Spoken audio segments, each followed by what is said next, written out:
Welcome, everybody, to the Fastback Podcast, where we discuss the beauty that is the Fast and Furious franchise, among other related action films. My name is Justin. I'm joined, as always, by my friend Leif. Howdy. How you doing, sir? Oh, pretty good. Other related action films, and as it turns out, maybe other not-so-related action films, as Yeah, we start to true. kind of branch out a little bit and start to look at some other things. Admittedly, this week did take my breath away. Yes.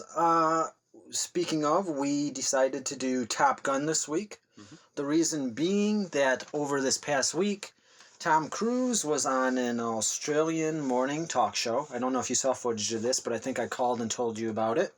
And announced that they will be filming Top Gun 2 within the next year. He said within the next year. He thought he was going to do it. I don't think that means it's going to be out within the next year. I don't know if that means that he's going to start sometime in 2018, meaning it could be November of 2018 or within the next 12 months as within the next year. But sometime in the couple years, we're going to see Top Gun 2. I mean, it seems pretty clear to say. Or if it's all just in Tom Cruise's imagination. Yeah, possibly. I mean, this... AKA Mazes and Monsters. Mazes and Monsters. He could... She said, are we ever going to see Top Gun 2? And he smiled and he said, yeah, I'm going to tell you, it's going to happen. He seemed excited about it. Actors have mentioned that we're going to do this movie or that movie many times before. Doesn't mean that it always happens, but it seems like there's going to be some movement on that. Within the next couple days after that, there was, of course, started to be the kind of stories here and there about different directors that may come on board to direct this thing. And the name that was mentioned was Joseph Kosinski. I don't know how to pronounce it. Basically, though, he directed Tron Legacy, which I loved. Did you see Tron Legacy? I have not seen. There was only one Tron for me. Okay, there should be two, because Tron Legacy is great. And then Oblivion, which was a sci-fi movie that starred Tom Cruise, it was okay. I would assume you didn't see that. It was all right. Beautiful looking movie, story wise, but Tom Cruise does have a tendency to kind of work with these directors that he's worked with before. I would like to think that it's because he wants to work with people that he's had a good working relationship with, and not just people where he can kind of call the shots. When your star's bigger than your director, then maybe the star and he's the producer. But I guess either way, that all kind of goes along the lines of we work well together. Either we collaborate well as an artistic team, or you do what I say. He allows me to do whatever I want. Either way, we work well together. So that is, of course, the news kind of mixed in there with a little bit of the intro, why we chose to do Top Gun this week.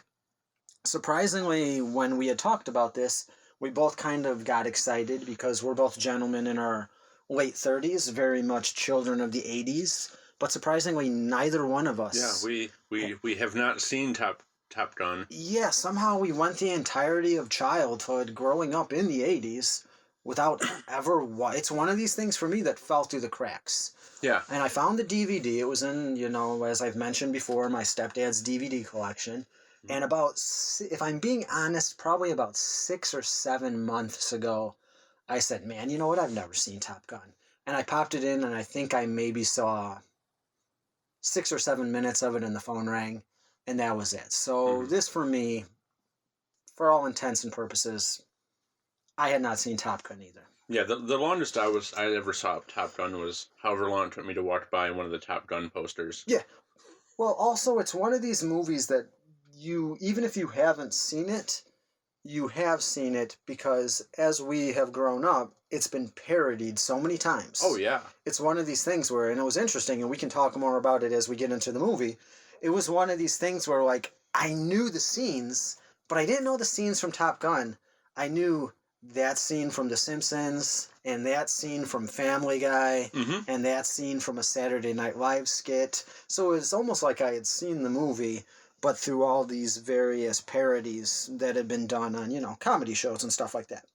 Yeah, you had the back of the sugar packet Top Gun experience. Yeah. We were excited about this.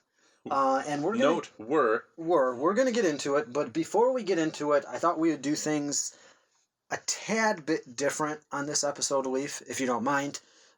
We tend to go long on some of these, so anybody who listens all the way through, we appreciate it. Anybody who doesn't listen all the way through, we understand. But I want to do something that we usually do at the end, and we're going to get it out of the way at the top this time because we actually have some pretty interesting news. And that is, one, I'm going to, again, call for any kind of communication for anybody out there who's listening. Shoot us an email at fastbackpodcast@gmail.com. Yep. You can reach out to us on Twitter at Fastback Podcast. We have a Facebook, Fastback Podcast. We have a YouTube channel, Fastback Podcast. Ground Control to Fastback Podcast. Yeah, it's Fastback Podcast. Hit us a comment, send us a tweet, whatever you want to do. Here's the thing.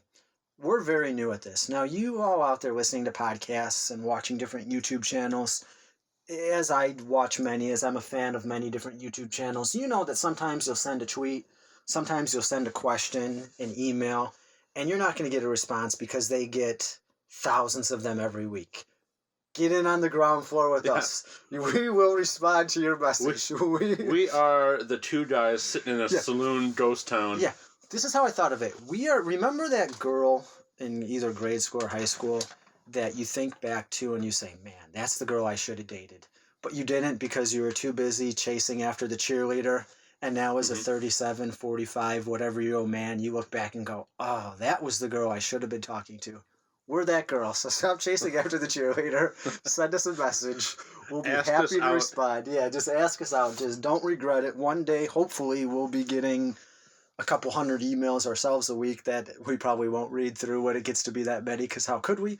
But right now, send us a message. Until then, we are the unpopular person who will do anything for you. Yeah, we're not scrounging or begging or trying to be, pathetic about this, but we just, we're noticing we have some listeners out there.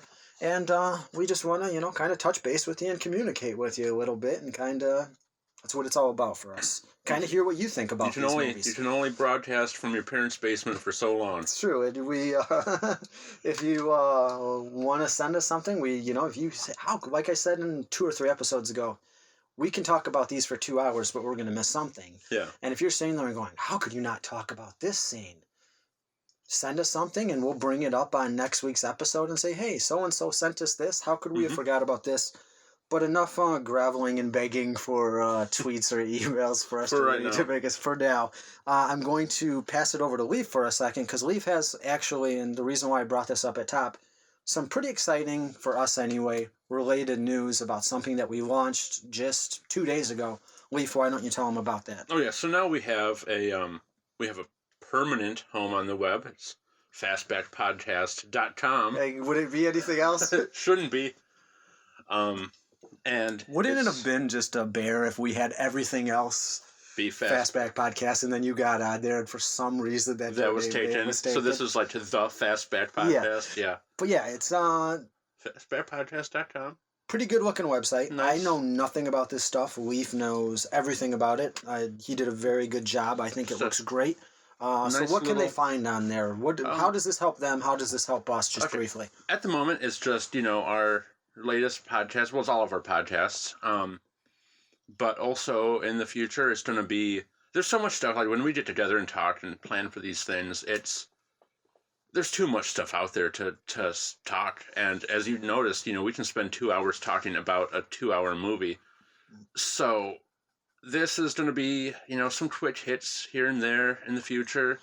Some fun stuff. Just little bits that don't really fit anywhere else. Yeah, little bits. We're experimenting this with as we go along. Maybe one of us decides to kind of do like a weekly article. Yeah. Maybe one of us decides that, we are going to go be seeing new movies. I'm going to be seeing Wonder Woman next week. More than likely, Leif will not. It doesn't really fit into, as we've talked about before, maybe the superhero thing doesn't quite fit, even though next week is going to be slightly a superhero movie, but we'll get to that at the end. So maybe I throw a little review on there. Maybe Leif has something on there. Like I mentioned actually in the introductory post, I am obsessed with now documenting scenes of Gary Busey eating in movies. Yes.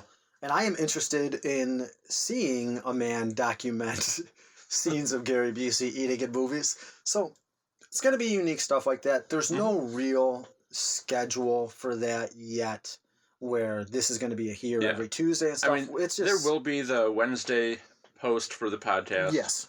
But everything else is going to be as the river takes us. Just like we're doing with the podcast. Yeah. So it's exciting for us. Yeah. Because, hey, we have a website now. Yeah. We've joined the 20th century. Yeah. At the end of the day and at the beginning of the day, this has, and I hope always will be, about me and my best friend sitting down and having an excuse to get together once a week and talk about movies. And if you join us for that, that's awesome, and we appreciate it. And this is kind of something that we're really enjoying doing. So 10 minutes in, thank you for who's ever listening to sitting through our spiel there. Get our that news out of the and announcements. News and announcements done, and we are ready to talk about Top Gun.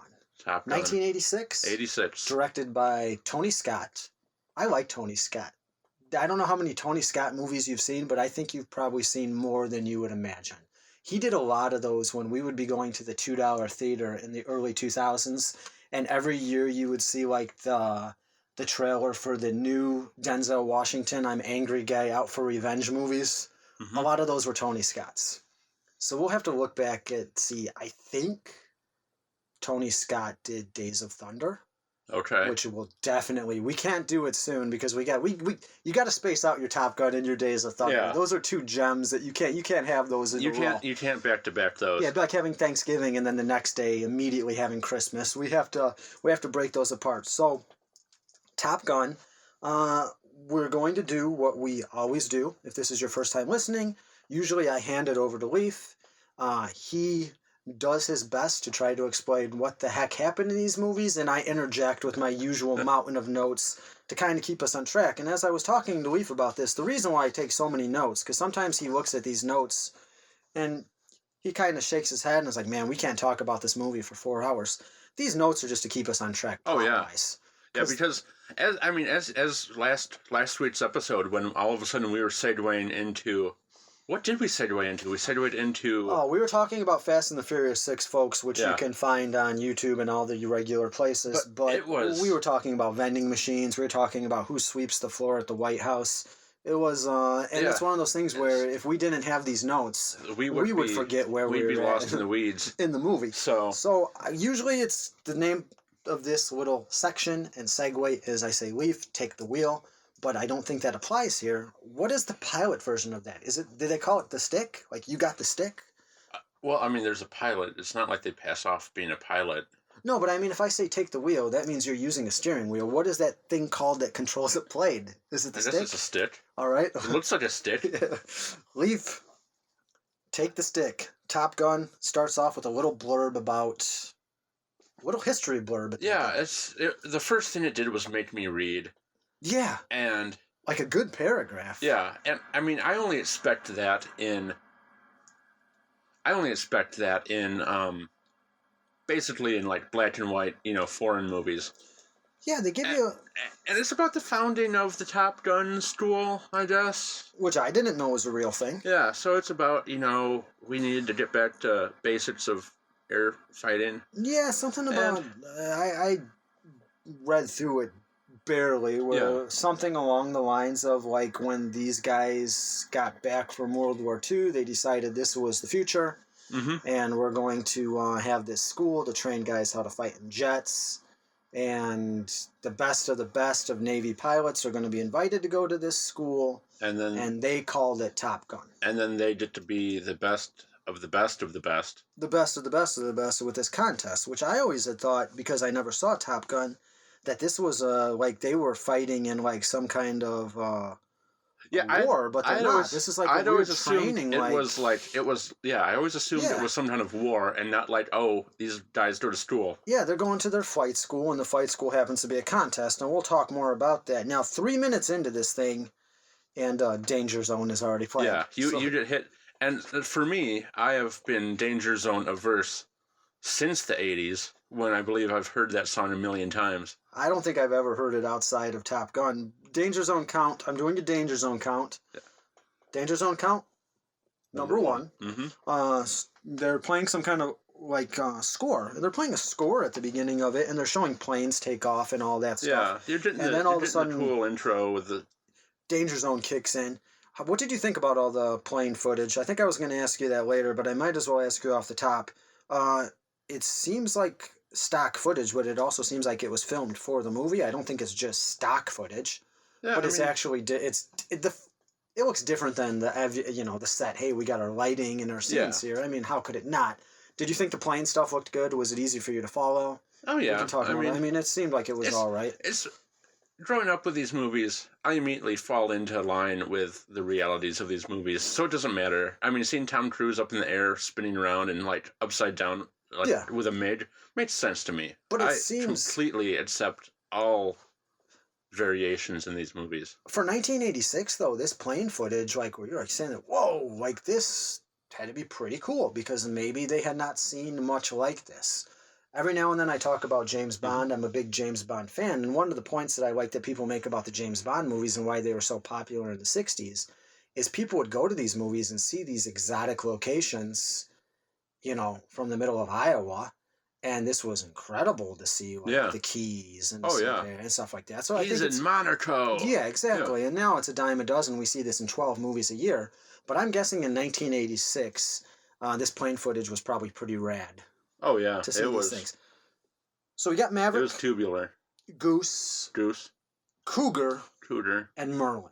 I tried to make a note of these names as I was going. Everybody has a name. During that moment in time, I realized I am not keeping anybody's name straight. No, not their real names especially. Yeah. I tried to keep track of their pilot names, which it seems like every pilot has a name. I don't know how they get them. I don't know. I would assume, like any nickname, you don't make your own. Probably somebody in your basic training or some flight school said, hey, this is who you are. Maybe you get to pick your own. I don't know what ours would be. I thought we could have a fun little thing. When I was doing this and watching this and basking in the glory of Top Gun, I was thinking, me and Leif should, on the podcast, pick our own pilot names. I don't think we're going to pick our own pilot. That's not a good idea at all. Just right now, that's a terrible idea. As I was reading through my notes, I'm like, I don't want to think of a pilot name, but I can't even think of one if I tried right now. Well, that's the thing. But I think it begs the question, do you get to go out of flight school without a pilot name? Or I think you'd have to have it. You'd have to have a pilot name. You got to have your helmet made. And also, our pilot names would be boring anyway, like Steady. Yeah. Slow and steady would be mine would be slow. Control. Yeah, mine would be slow and yours would be steady. Slow, get over here. On your wings, steady. So we did do it. Hey, yes. Boom. We did it. It was easier than we thought. Yeah, goals accomplished. So Maverick, Goose, Cougar, and Merlin are seeming to just be on a routine exercise. And then, the MiG shows up. Yeah, the MiG shows up. Because remember, we hate Russia still. See, that's what I was going to ask you about this, because I'm an ignorant to history compared to you. And I was trying to figure out this whole time, especially at the end, which we'll get to. I'm thinking, okay, this is 86. And I'm thinking, is it set in a different time? No, it can't be, because they said his dad was in Vietnam. So it's set right then. Place in 86. So this is the Russians. That's what I was trying to figure out. This is Russians. Yeah.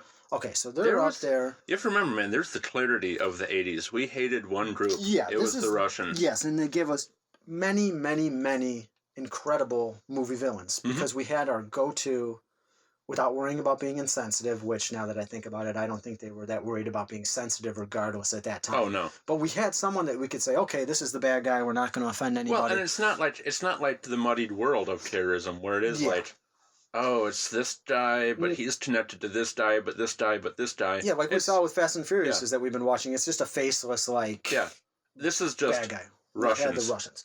Okay, I was pretty sure that's what it was, but I was like, well, no, why are they...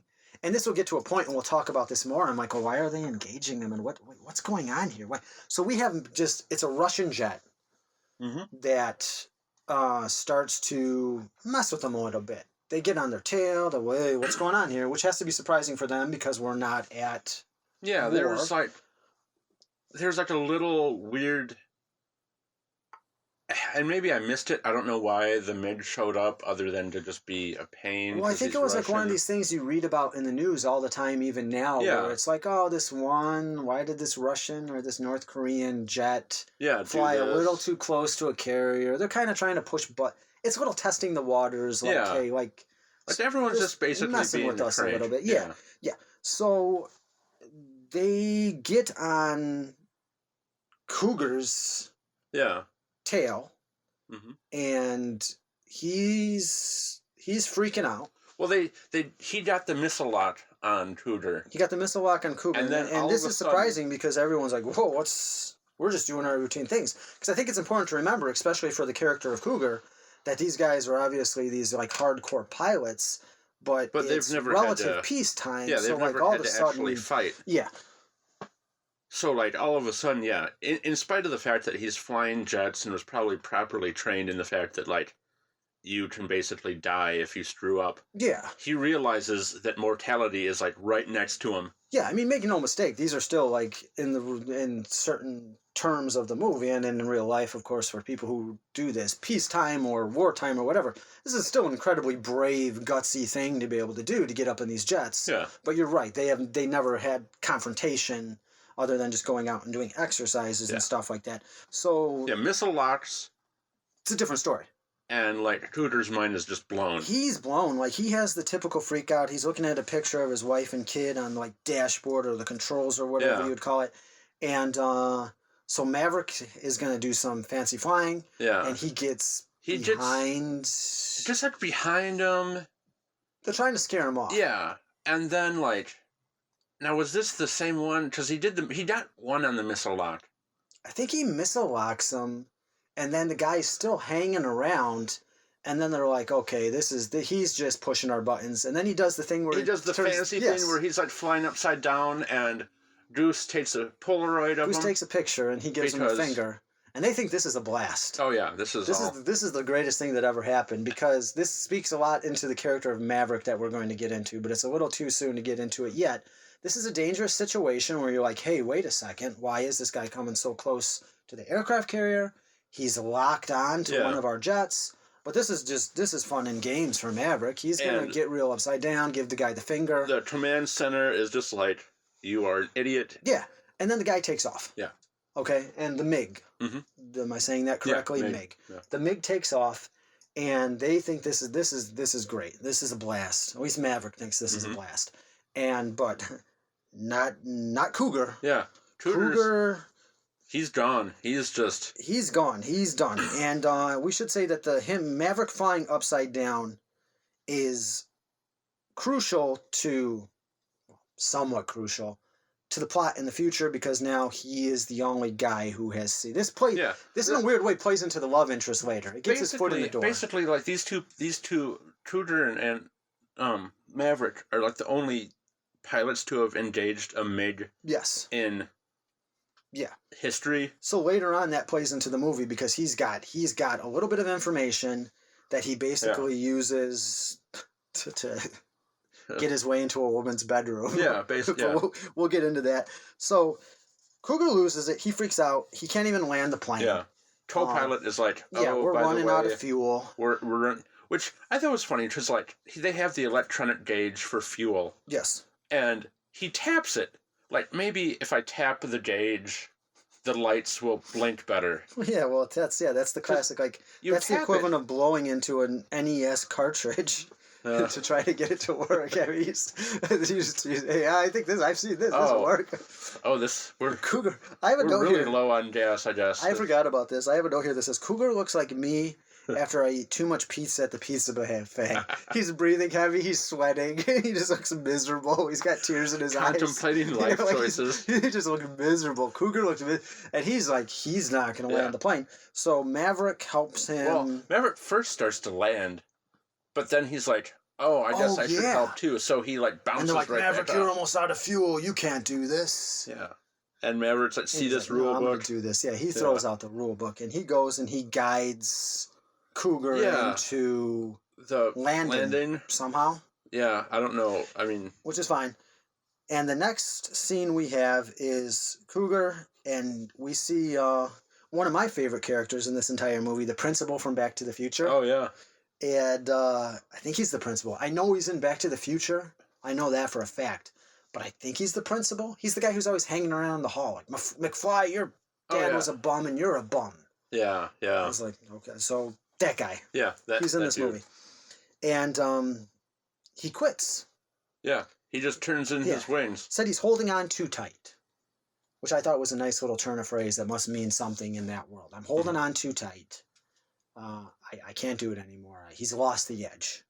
This could also imply the one song, Hold On Loosely, Don't Let Go. Is that in this? If you cling too tightly, you're going to lose control. Is that in this movie? No, it's not in this. I just thought of it right now.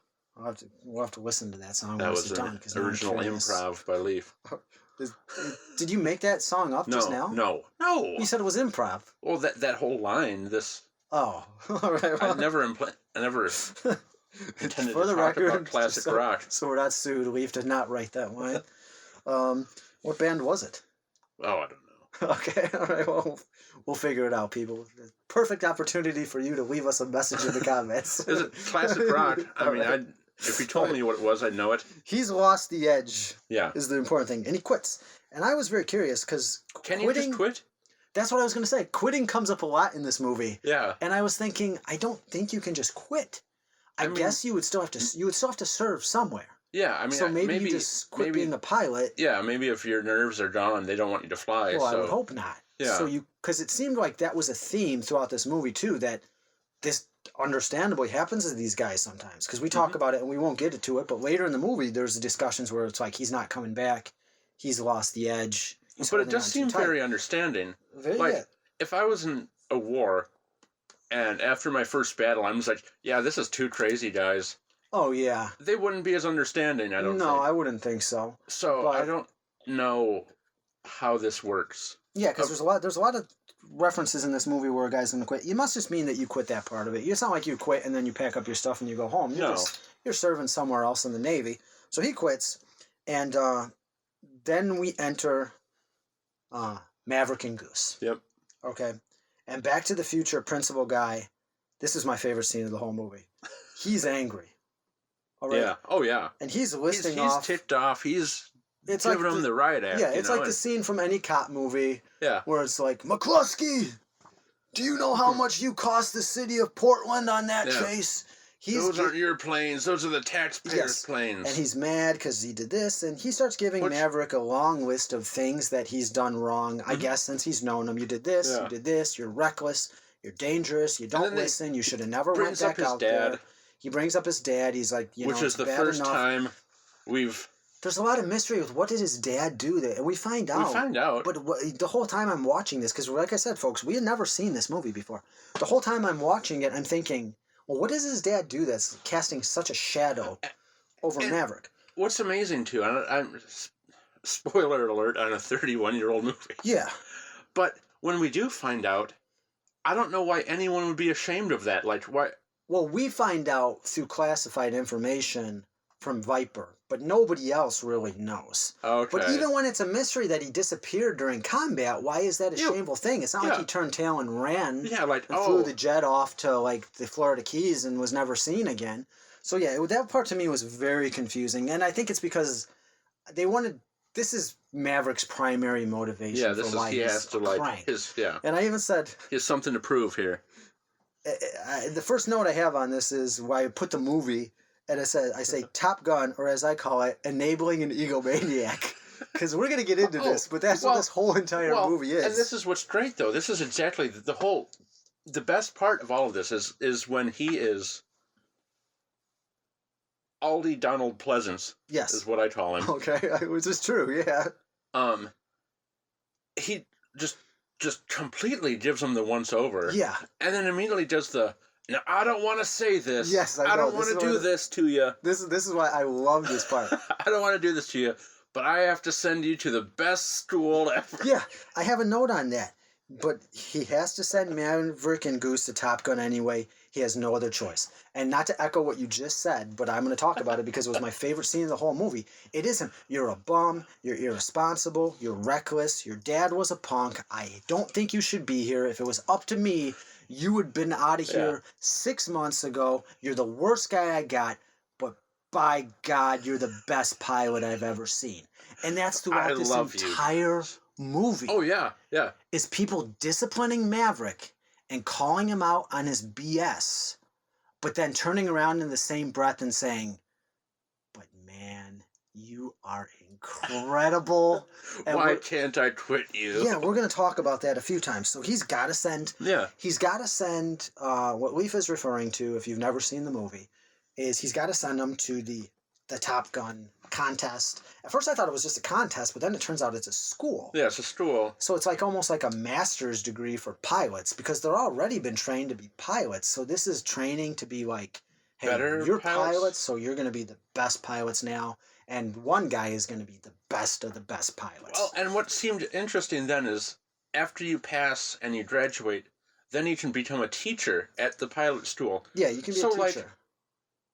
Like, does anyone actually then go on to be, like, a pilot? Or do they all just, we're spoiling the end of the movie because we'll get to it. Well, no, he makes a certain choice that's like, well, okay, are you immediately? But we'll get there. Yeah. We'll get there.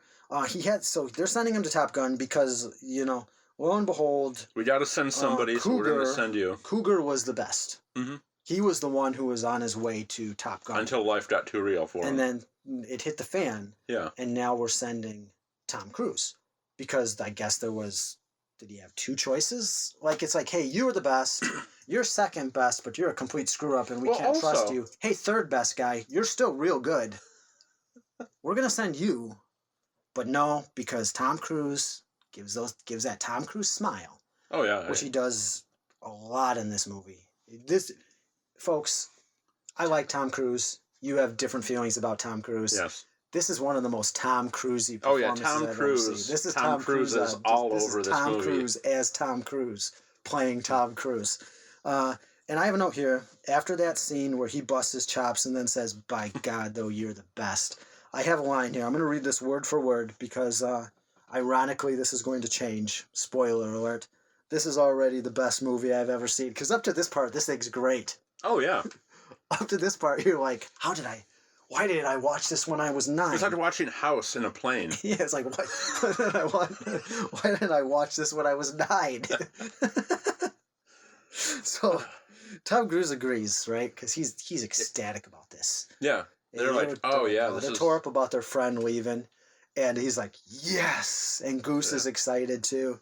And then Tom Cruise agrees. And then an iconic scene. One of the scenes that I've seen parodied that I knew without seeing. And you have different feelings about your nostalgia for this that we'll get into. Oh, yeah. I think maybe throughout this summary, but maybe a little more when we get into our actual review. Mm-hmm. Like our how many wheels deal at the end. Afterburners. How many afterburners did you get? Oh, will you remember that? Probably not. I'm gonna write and I don't know how many afterburners there actually are total. Okay, so. Well, 2? Maybe. I don't know. Tom Cruise agrees. And we see the great scene of him riding a motorcycle along jets taking off. Yeah. And he's shaking his fist in triumph at the jets. Like, yeah. And Danger Zone. Danger Zone plays. Danger Zone count number 2. Mm-hmm. And I'm thinking, yes. Tom Cruise riding the motorcycle in his leather jacket with the Danger Zone playing. You're like, okay. Yeah, I'm on board for this. And then it cuts to Hudson. Now, if you don't know who Hudson is, what's the guy's real name? Ironsides? Michael Ironsides. Michael Ironsides. We call him Hudson. Was Hudson the first name you thought of when he popped out? Oh, yeah. You think Michael Ironsides? See, and we have to segue for a minute because we know Michael Ironsides from Sequest because... Sequest 2032, the 3rd season. This is where we spent our youth. Instead of Top Gunning, we did realize that the future was actually under the sea. For beneath the future. For beneath the ocean lies the future. Yeah. Yes, Sequest DSV. And he was the captain, and Stay tuned after this for our Sequest DSV podcast, where we'll be going through and watching each episode. That could easily be a Fastback exclusive thing where we just do a 10-minute recap on each Sequest episode. Oh, man, we could. I'd do it. But Anyway. Hudson, we know him as Hudson. Okay, Michael Ironside's awesome. He always Total plays, Recall. He always plays the tough dude. Yeah, he's great. I like Michael Ironsides a lot. And I wish... I don't think he was in done V. a lot. Yeah, he was in V. He's done a lot. He's got a great 80s and 90s presence. He never quite broke through to like being a huge star, but he was also a little bit more than like one of those, hey, it's that guy. Yeah. He was kind of in the middle of those two things. And his name in this is Jester. Yeah. Okay, so he's Jester. And he's welcoming them to Top Gun school and talking about you're the best of the best, we'll make you better. And then he introduces, the real man. The bestest of the best. The bestest of the best. The first person ever to win the Top Gun competition. Which, how do you do that? Well, through all these... How does the Top Gun... Through all these trials that they're doing. So did they just, say that he was, in real life, he won so much that he's the Top Gun? No, I took it as that when they did this flight school and they decided to have this once-a-year thing, that they came up with, somebody up on high came up with this contest. So I think he was actually... He was just the first dude. I think he was the first winner. I think if you look at that plaque at the back of the room, his name is on the plaque. Yeah. Yeah, and part of the thing is you get your name on the plaque. And you have then the option to come back, as you said, to be a teacher and be an instructor at Top Gun. Now, for the life of me, it wasn't until about 75% through this movie that I realized that this was also not just a competition that they were doing, but like we said, also a secondary school. Well, that's what I didn't understand. So I assumed if you graduated, you won. Yeah. I think by competition... That's what I thought it was. You were just knocking people out. I think by competition, they just refer to it as... They're referring to school as competition. Gumball and Slinky, you guys lost the first competition, go home. I took it as a reality show type, you're whittling them down. Yeah, but then, it's apparently a school. You were in it forever, and basically until if you got the right number of points. Yeah, you got the right amount of points. Because this actually gets... Well, I'm getting ahead of myself. I'll wait. But he was the first winner. Yeah. Okay. And his name is Viper, and that's played by Tom Skerritt? I don't know. All I know is he's been in everything. He's been in everything. He is that guy. Yeah. And he's usually, I always thought, the warm-hearted dad figure. Yeah, he might have been the warm-hearted dad on a show. Yeah. Picket Fences? Ooh, yeah. I believe so. Is he the dad on Picket Fences? Something like that. I remember. Anyway, he's totally 80s wholesome, awesome, all-American dude who is in a ton of stuff who I don't know anything about in his real life. To me, he's just 80s awesome, all-American, wholesome dude, and that's how I want him to remain, and that's how I'm sure he is in real life, I would hope. So the winner ends up on a plaque, and he can become an instructor. Maverick, of course, is sitting there smiling. He's just got a dumb grin on his face the whole time. Yeah. A lot of times, and I'll get to it because I have a couple notes about it, a lot of the times Tom Cruise will end a conversation with a big smile that does not warrant a smile because it was either a serious conversation or somebody was really having a heart-to-heart with him about just getting his crap together, and he just gives a big smile, and it's why are you smiling? So he's smiling there like a fool, and Viper is you think you're going to win this? And he's like, yes, sir, I do. And he's like, that's a bold statement from you got the best pilots in the world sitting around you, son. He's like, that's arrogant. And he's like, yep, I suppose it is.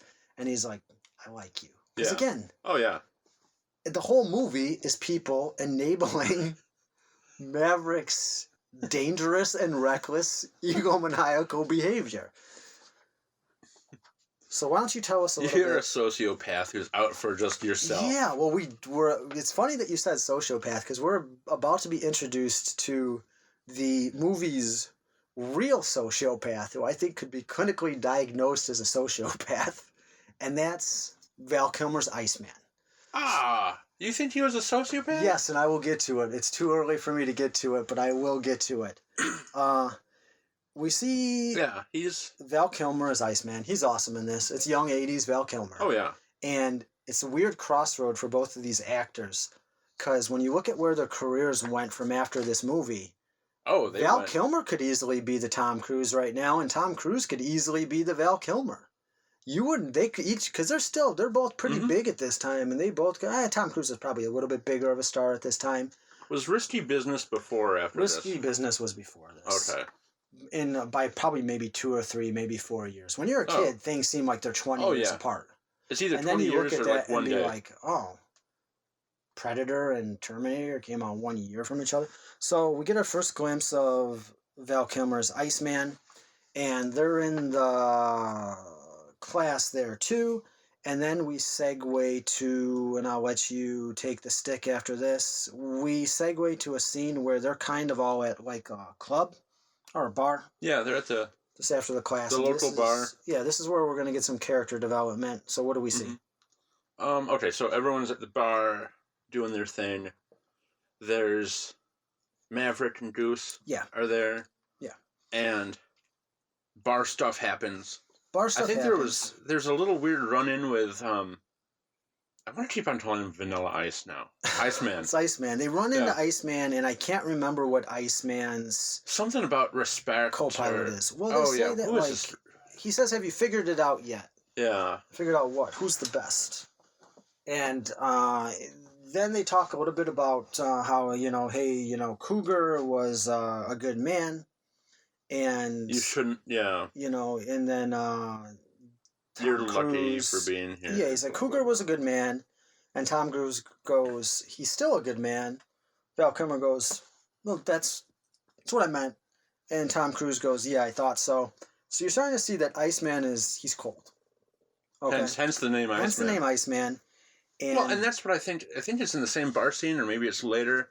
They outline how Iceman, wins.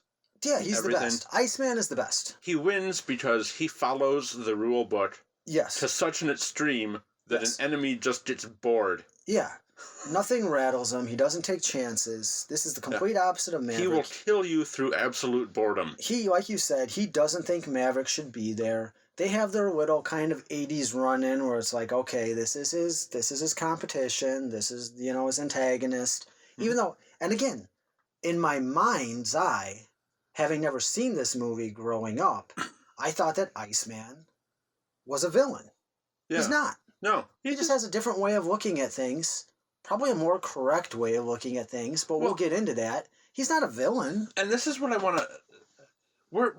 We're made to root for the underdog. Yes. Which is Tom Cruise, of course. Because, Maverick, rule book. But really, if you met, either of these people in real life, you'd just be like, you guys are both jerks. Yeah. I don't like either of you. Well, there's one likable character in this entire movie, and that's Goose. Yeah. He's the only person in this entire movie that I like. It's Goose. Can we talk a second about Goose's mustache? I specifically made a note. Yeah. We talked about it for a second. It had to be mentioned. It's a great mustache. It's great. So you don't see those mustaches anymore. No, they have their little. Well, for good reason. They have their. You very rarely do you see a non-rest of facial hair mustache. Oh yeah. But they have their little run-in, and they puff their chests out a little bit. And blah blah blah. Goose makes a bet with Maverick. I think they also at the same time have some bet about who's going to pick up a girl at the bar. We're introduced to the love interest. Because if I'm not mistaken, later on, Goose's wife shows up with his kid. Yeah, now that I think about it, you're right about that. I think, is Goose just betting Maverick that he can't? I hope so. I think so, because Goose is too likable of a character. Yeah, and to be thinking back to the scene, now that you said that, I think he is just betting Maverick that he can't, which was a stupid bet on Goose's part, because they go out of their way for the rest of the movie many times to talk about what a ladies' man Maverick is. Oh, yeah. So it's like, why? Goose is living vicariously through Maverick. Yeah. I bet you can't score with those 3 blondes over there. Sure wouldn't want to see that. He's definitely don't want any part of that. He's easily living vicariously through Maverick, even though when for my money, when his wife shows up, it's Meg Ryan, who to me is one of the most beautiful women of the 80s. She just glows in this movie, and I'm not gonna say but she was just lovely, just a beautiful woman in this movie. So Goose Goose ain't doing bad for himself either. No. So Goose ain't got nothing to be ashamed about. But Maverick sets his sights on actress. Rando woman from the bar. Yeah, who ends up to be the co-lead and love interest and the life of me. Teacher at the place. Well, you're getting ahead of yourself a little bit there. Sorry. Sorry, I just... So, another classic scene. Okay, so this is actually... So, he says, I just blanked on the song now. You lost that love. You lost that love and feeling. Well, he picks up a microphone from somewhere. Where did he get the microphone? There's a microphone laying on the bar. It's a karaoke bar. Oh, maybe I would think. Karaoke around in American culture in 1986. I don't know. But there's a microphone. There's a microphone, and I mean, it couldn't have been too much karaoke because there's no backups to this. Well, yeah. So he picks up the microphone and he starts singing "You Lost That Loving Feeling." Right behind her. He just starts singing. Like, and he's done this before, because Maverick looks at Goose and goes, Goose? Yeah. I think she lost something. And Goose is like, "What do you mean she lost something?" And he's like, "Oh no, not again." That Maverick. So Maverick has apparently done this before, and it's apparently, as he says, he has. And he starts singing. So he starts singing. Goose starts singing, and then apparently every single military personnel in the bar surround her and start singing this. Yeah, they start singing, and the extra on the other side of Goose. All right, there's Tom Cruise. Mm-hmm. Goose is in the middle, and immediately over Goose's other shoulder, right in the middle of the frame, there's an extra looking dead on. And the extra work on this is fantastically ridiculous, because you would think that guy is the star of the movie. Did you notice him? He is singing his heart out, his facial expressions. This is his one shot he knows, because he's like, well, I got the two leads next to me. I'm not going to get cut out of the shot.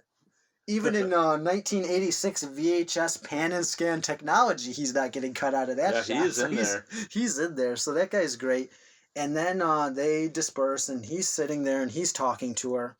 And he's just, smiling the entire time. Oh, yeah. And I have a message about this, okay? And I want to get your opinion on this. Is Tom Cruise in this whole entire scene, because we'll talk about it, he follows her to the bathroom. She's like, has this ever worked? And he's like, well, I've done it twice. The first time it crashed and burned. What about the second time? Ask me tomorrow. And I was arrested and have to register for the rest of my life. Yeah, he's got a big grin. He's got this, he's got the Tom Cruise grin amped up to 20. And I have a thing on this. It's like if the Joker got the Tom Cruise grin at this point. In this sequence, let alone this movie, but in this sequence, is Tom Cruise charming or is he creepy? Oh, he is beyond creepy. He's a little creepy, right? He is. And this is not Tom Cruise bashing. I love Tom Cruise as an actor, and I love his movies. I just don't think he's perfected the Tom Cruise charm yet. Yeah, I'm not a woman, obviously. Okay. But I like how I say okay, okay, all right. Maybe I can note of that. Not a woman. Leif is not a woman. That changes a lot of things about this podcast. But I do know. Just speaking for me, if I were at a bar and all of a sudden a bunch of people surrounded me and started singing, and then proceeded to follow me into the bathroom, well, I would be calling the police. Yes, and not to make excuses for it, but they establish later that she seems very used to this kind of flyboy, because she says, I got 20 of you guys coming through here every 6 weeks with this same shtick. Which, now that I think about it, remember when she says, I see 20 of you guys every 6 weeks? Is Top Gun school every 6 weeks? They made this seem like a prestigious thing that I think it's probably it makes sense it's every 6 weeks. All right, so every 6 weeks. But they made it seem so prestigious. Like you're the Top Gun. Well, I guess if it's a big deal, even if it's every 6 weeks, you still did it every 6 weeks. 20 people go through there, let's say 5 of them 6 of them graduate or whatever. All right, so it's still... How often it happens a year doesn't take away from how prestigious it is. I guess not. Okay. I don't know. So... She seems older. Yeah. And I don't know if the actress is older than Tom Cruise, and then whatever, it doesn't matter. But she, when I was watching this, and it would pan to her, it would pan to Tom Cruise, it would pan to her. Well, yeah, because we got the impression that he was just like a young flyboy punk. Yeah, she just seemed older, the actress and the character. So they call it what seems like a day, and he strikes out, and then you think that's the end of the scene, and no, he follows her into the she goes to the bathroom, and he just walks right into the bathroom. Yeah. And she's like, well, and she has the proper response because she's used to dealing with guys like this all the time. She's like, that's pretty gutsy of you, buddy. What did you think? We're just going to do it right here on the floor? Yeah. And he's like, oh, I was thinking the counter would be more comfortable. As she's reaching Big, for goofy grin. her can of mace. Yeah, and the whole thing is just a creep vibe. Oh, yeah. It's completely... This is, I think, where the movie just went south for me. Okay. Because it is, like, I understand, like, and I remember back in the day, like, you're supposed to go after the woman no matter what. There was an expectation of being a little bit more aggressive than what people would think is inappropriate in And I remember, too, our age. I remember the 90s, this is a decade later, but the 90s, remember when there was, like, the one-liner fads that came through? Yeah. Everything was about, like, picking up women and going to extremes to pick up women. It's just, this whole, like I said, this whole sequence. I don't think he's perfected. Well, it doesn't even, I don't even think it matters how perfected he was. You just think it was just inappropriate behavior. I think it's just a terrible scene in the movie. Like, whoever wrote this is like, how do I assault women they're going back and forth. And she, at least... in the context of the scene and I think it's supposed to be flirty. But I was going to say, she at least holds her own. Oh, yeah. She's not having any part of it. No. And she's like, all right, so that's the end of it, right? But she's, because it's Maverick, and because she's like, and she even, I think in the scene is like, this isn't appropriate, and what did you think was going to happen here? And you're kind of by God, you are charming. Like, There's never any repercussions for Maverick. You're so arrogant. I love you. Time and time again, his behavior is unacceptable, and people are calling him out on it, but they just pull back a little bit at the end and give him a compliment to where any kind of lesson they were trying to teach him before is nullified. So the next morning, they're at a briefing in some kind of hangar, and guess who shows up? Yep. It's her. Yeah, her. And she is an instructor who works for the Pentagon. She works for the Pentagon, astrophysicist. I mean, super credentials. Big time credentials. And very successful. Deserves to be there. Yeah. Has a reason for being there. Mm-hmm. The guy even says, Hudson is like, you don't have to salute her.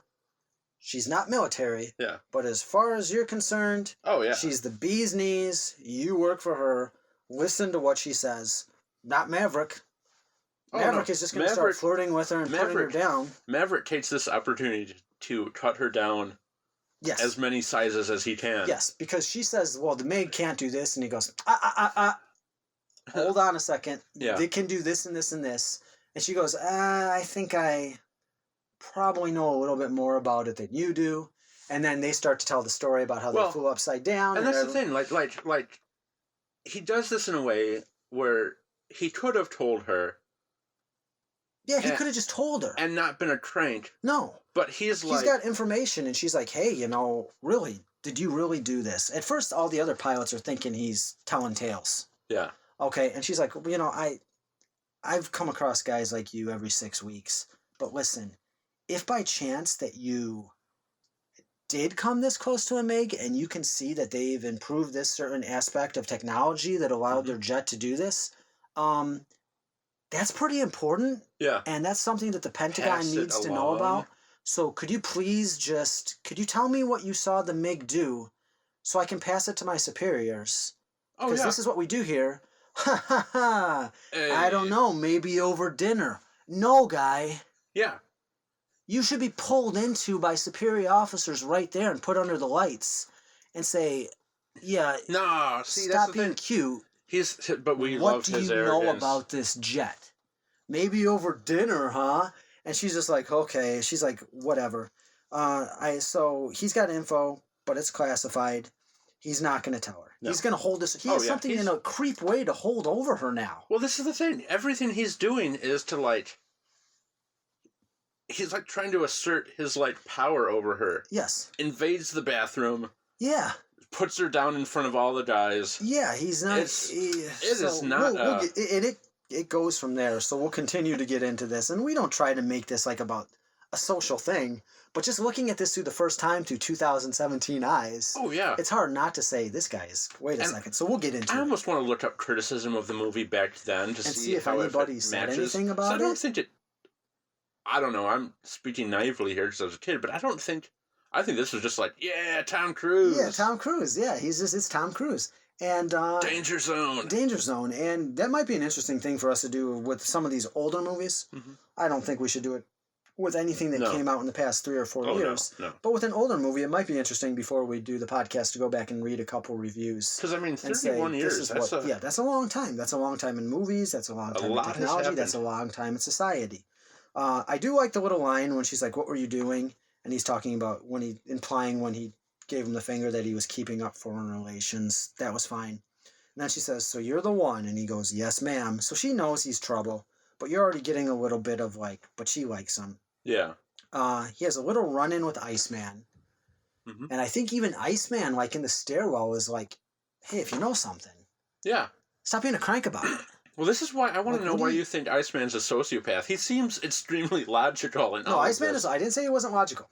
Unless I'm using armchair psychiatry and being illogical goes hand in hand. Well, no, he is. Yeah, it just seems. But he seems reasonable. I'll get to my point about that. So, at the bar, instead of going into the bathroom with a lady, he would have been like, "Yeah, Iceman. I'll wait until she comes back." I like Iceman. Maybe I'll just. She wasn't feeling. Yeah, and he says, he's like, "Come on." He's like, "Okay, well, if you know something, whatever." So we get to our first contest, and we get lots of jet footage. Mm-hmm. Here's where I had the note asking you what you thought of the jet footage. I thought I made a note about that, and we've already established that 1986 jet footage. Oh, yeah. It's good. And this first contest, I guess they have to try to pass and then lock on to Hudson. Okay. And they can't go below 10,000 feet. Yeah, okay, they can't. That's the rule. So that was the rule. They can't go below 10,000 feet, which he does. Yeah. Which leads us into what happens. So they lock onto him, and then he asks permission to buzz the tower. And the guy's like, "No, we're full here. Properly, you can't do it. No, you can't." And he decides, "I'm going to buzz the tower anyway." This is what I do. Maverick. Yeah. The guy spills the coffee all over himself. Okay. Yeah. He buzzes the tower. So immediately, as is the case with Maverick, victory is immediately he undermines his own victory by acting stupid or foolish. Mm-hmm. And then we're in the locker room. Because before he gets pulled in, they're in the locker room. We're talking about who won the contest. And they both got points on that contest. Yeah. And Iceman doesn't like Maverick. And he goes to him and he gets in his face and he says, "I don't like you. You're dangerous. You're arrogant. You take risks that you don't need to take. These are our lives that you're dealing with. Yeah. You couldn't do that if we're really in battle, so don't be doing it now." And I have a note. He's right. He's not the villain. Iceman is not the villain of this movie that I grew up thinking, well, Iceman is right. Yeah, he's the voice of reason. He's like, "Listen, man." And he's the only one who then doesn't immediately go, "But good flying anyway." Because even the instructors, which we'll get to, are enabling Maverick this whole time. Well, that's when they get pulled in. I'm jumping forward a little bit. They get pulled in. You're right there. They're standing outside while the instructors are getting yelled at. His boss, yes. Yeah. And then they get pulled in to the instructors. And they kind of get yelled at. They're really getting yelled at for the 10,000 feet thing. No. What causes the whole thing? Because the instructor of the instructor of the instructor ain't going to know nothing about them dipping below 10,000 feet. Oh, yeah. The flying by the tower is what gets the instructors in hot water. Because get your guys under control flying by my tower. And then when Jester and Viper pull Maverick and Goose in, they get on him about that. But then they also get on him about the 10,000 feet thing.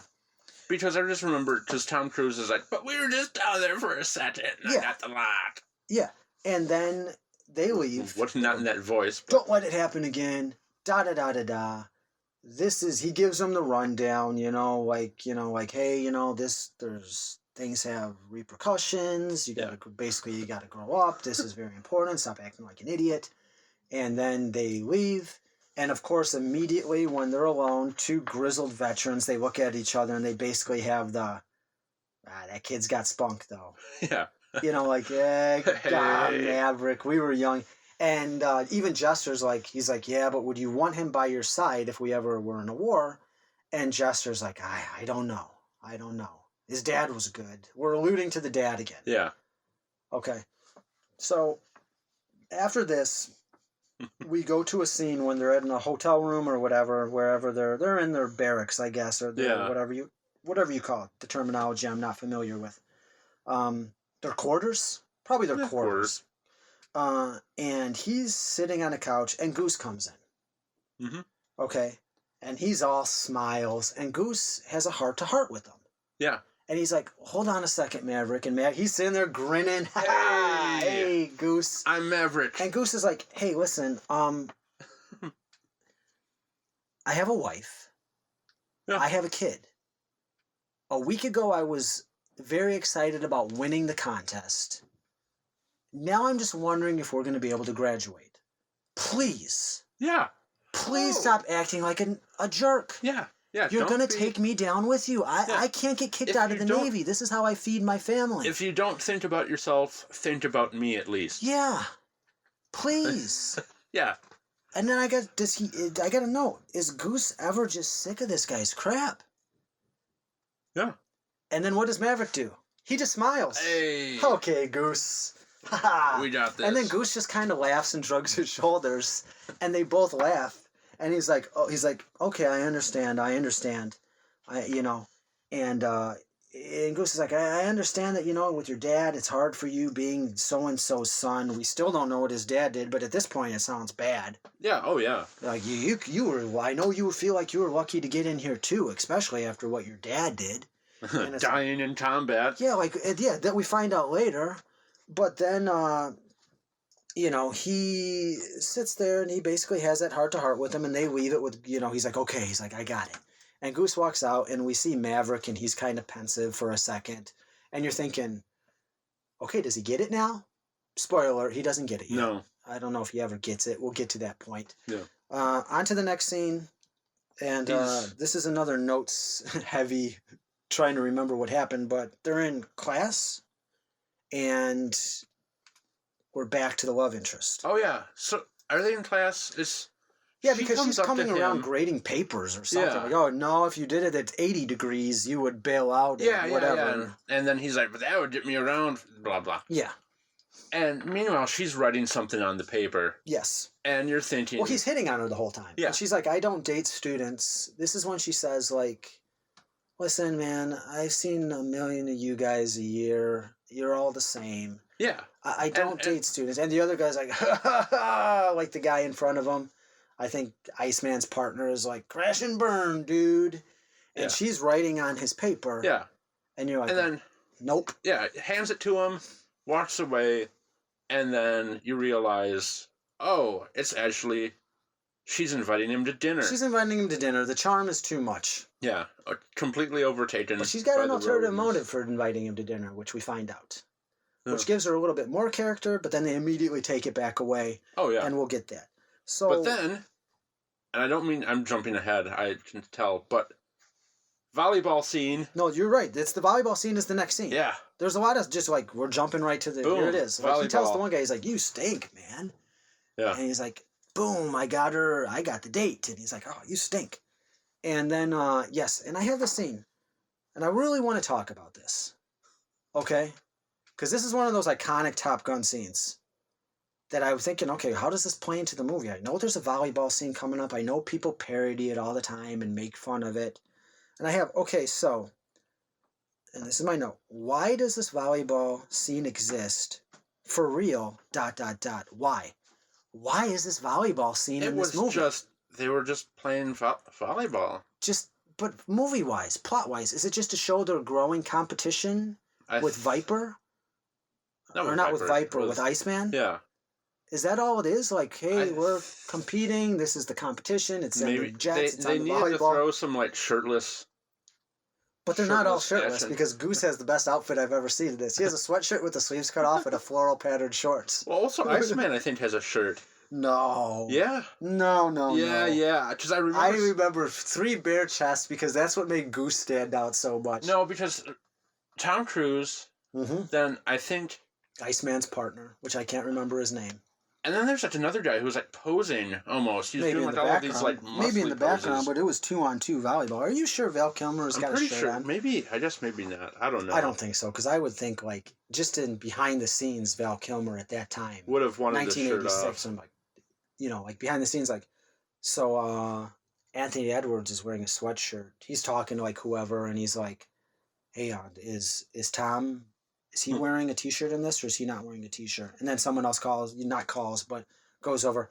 Val wants to know if Tom is going to be wearing a shirt or not wearing a shirt in this trailer. Can we find out? Oh, I'm not sure. He's in his trailer. Let me go find out. Goes to Tom. Is Tom going to be wearing a shirt in this volleyball scene? Have we decided on that? He's not wearing a shirt.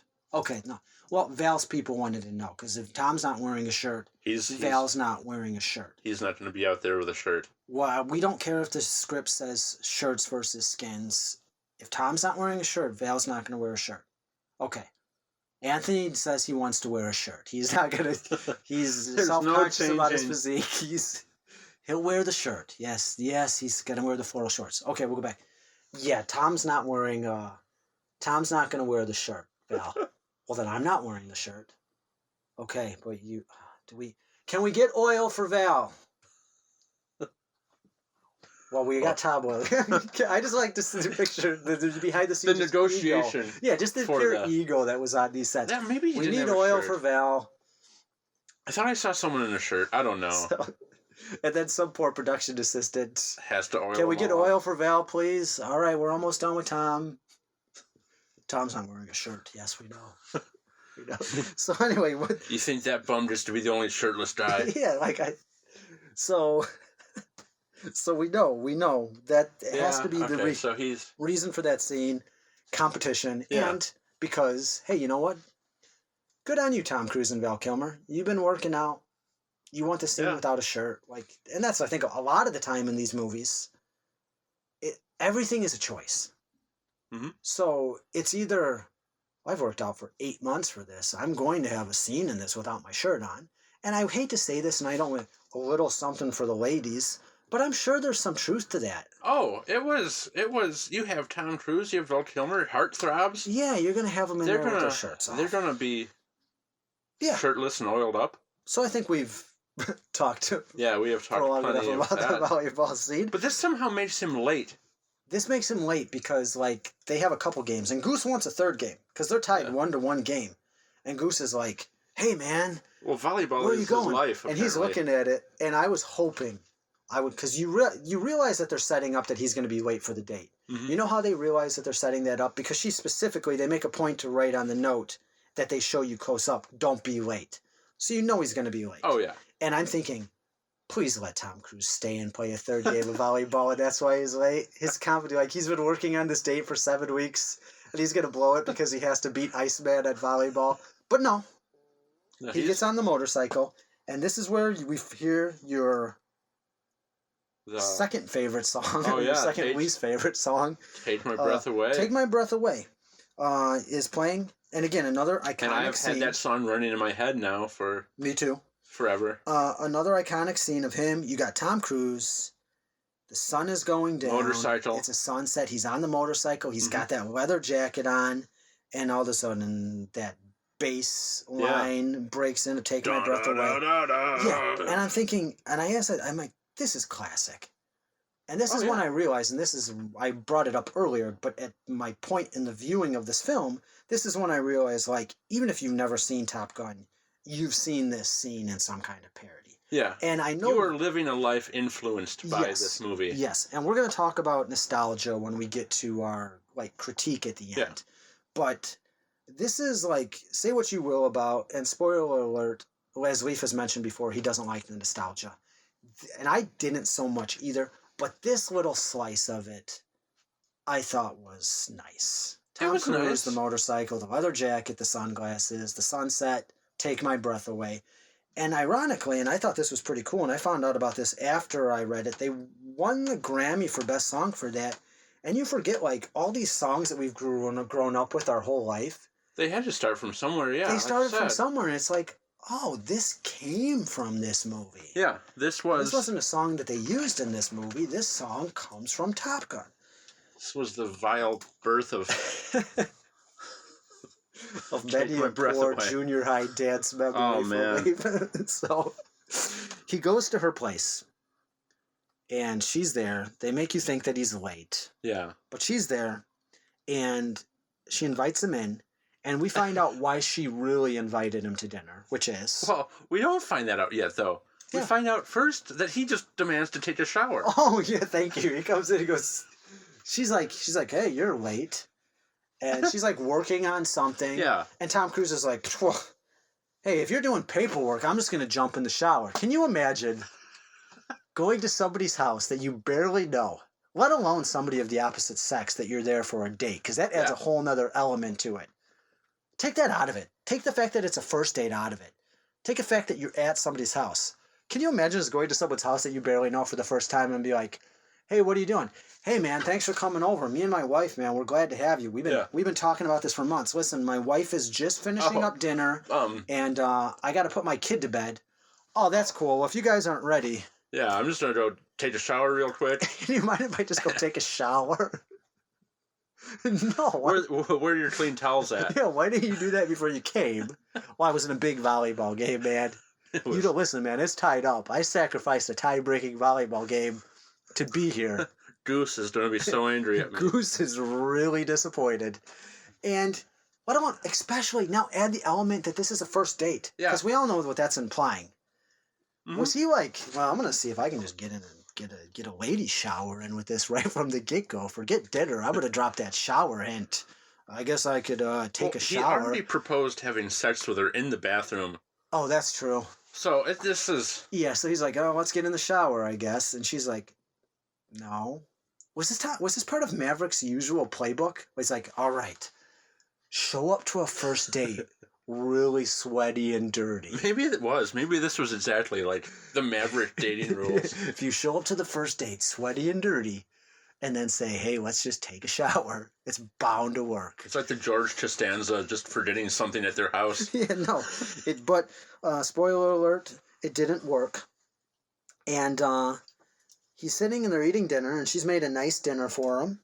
And they're talking, and he's pretty happy to be there. And we find out now why she really invited him, which is, you don't remember this? No. She invited him to try to get information about the MiG.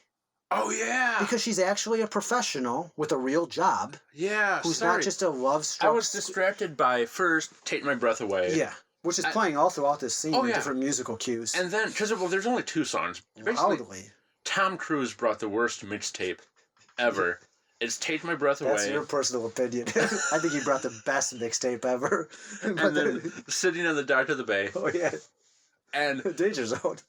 And basically all they did was just play like on repeat the whole time. It's like and the Take My Breath Away, like you said, in the car on the way here, comes up in multiple parts in the movie, but like...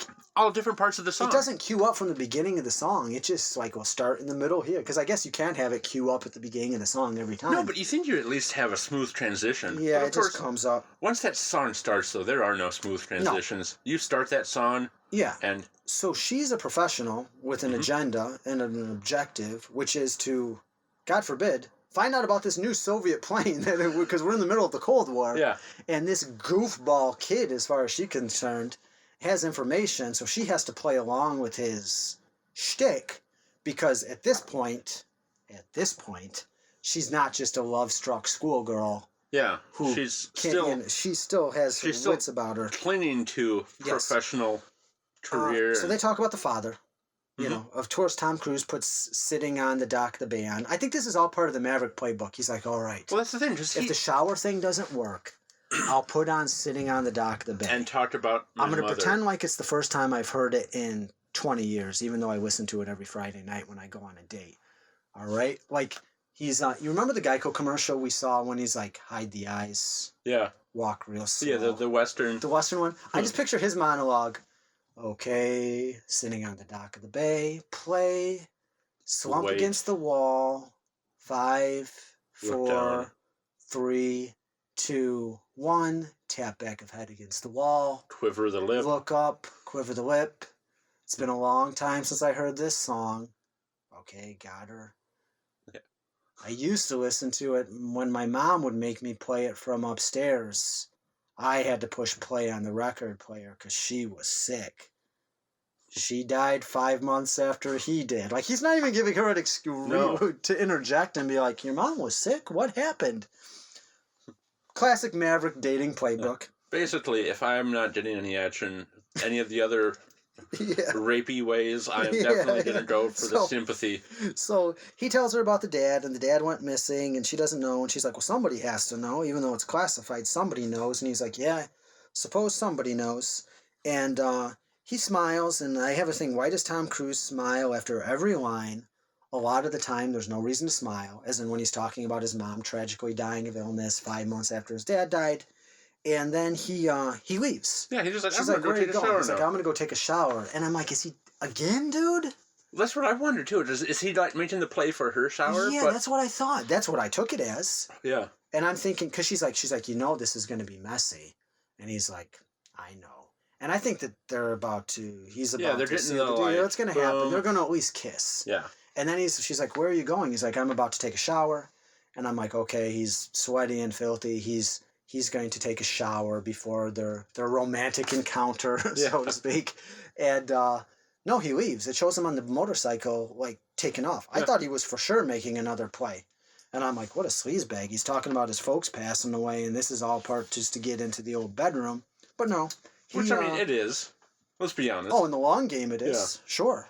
But I thought, like, Maverick was going for the score right then and there. He wasn't. Shows him taking off on the motorcycle into the sunset. Mm-hmm. Longest sunset in movie history because the sun was setting when he was on his way to dinner, now that I think about it. And the sun is still setting when he leaves. Maverick to make the sun still. I'd like to think that whenever Maverick takes off on his motorcycle, the sun is immediately setting. Sun setting somewhere. Yeah, the sun is setting somewhere. So he leaves. And then the very next scene... Okay, and this, I want to talk about this, because this, to me, continuity-wise, was weird. They end their conversation, he leaves. The next scene, he's sweaty. He's sweaty in the elevator. Well, before he gets on the elevator. Okay. He's standing in a hall, he's got a towel wrapped around him. He's just taken a shower, or he's about to take a shower, and you think, okay, this is right after they've had dinner. He's gone back to take a shower. Maybe he's going to talk to Goose. Maybe he's going to talk to Viper or Iceman.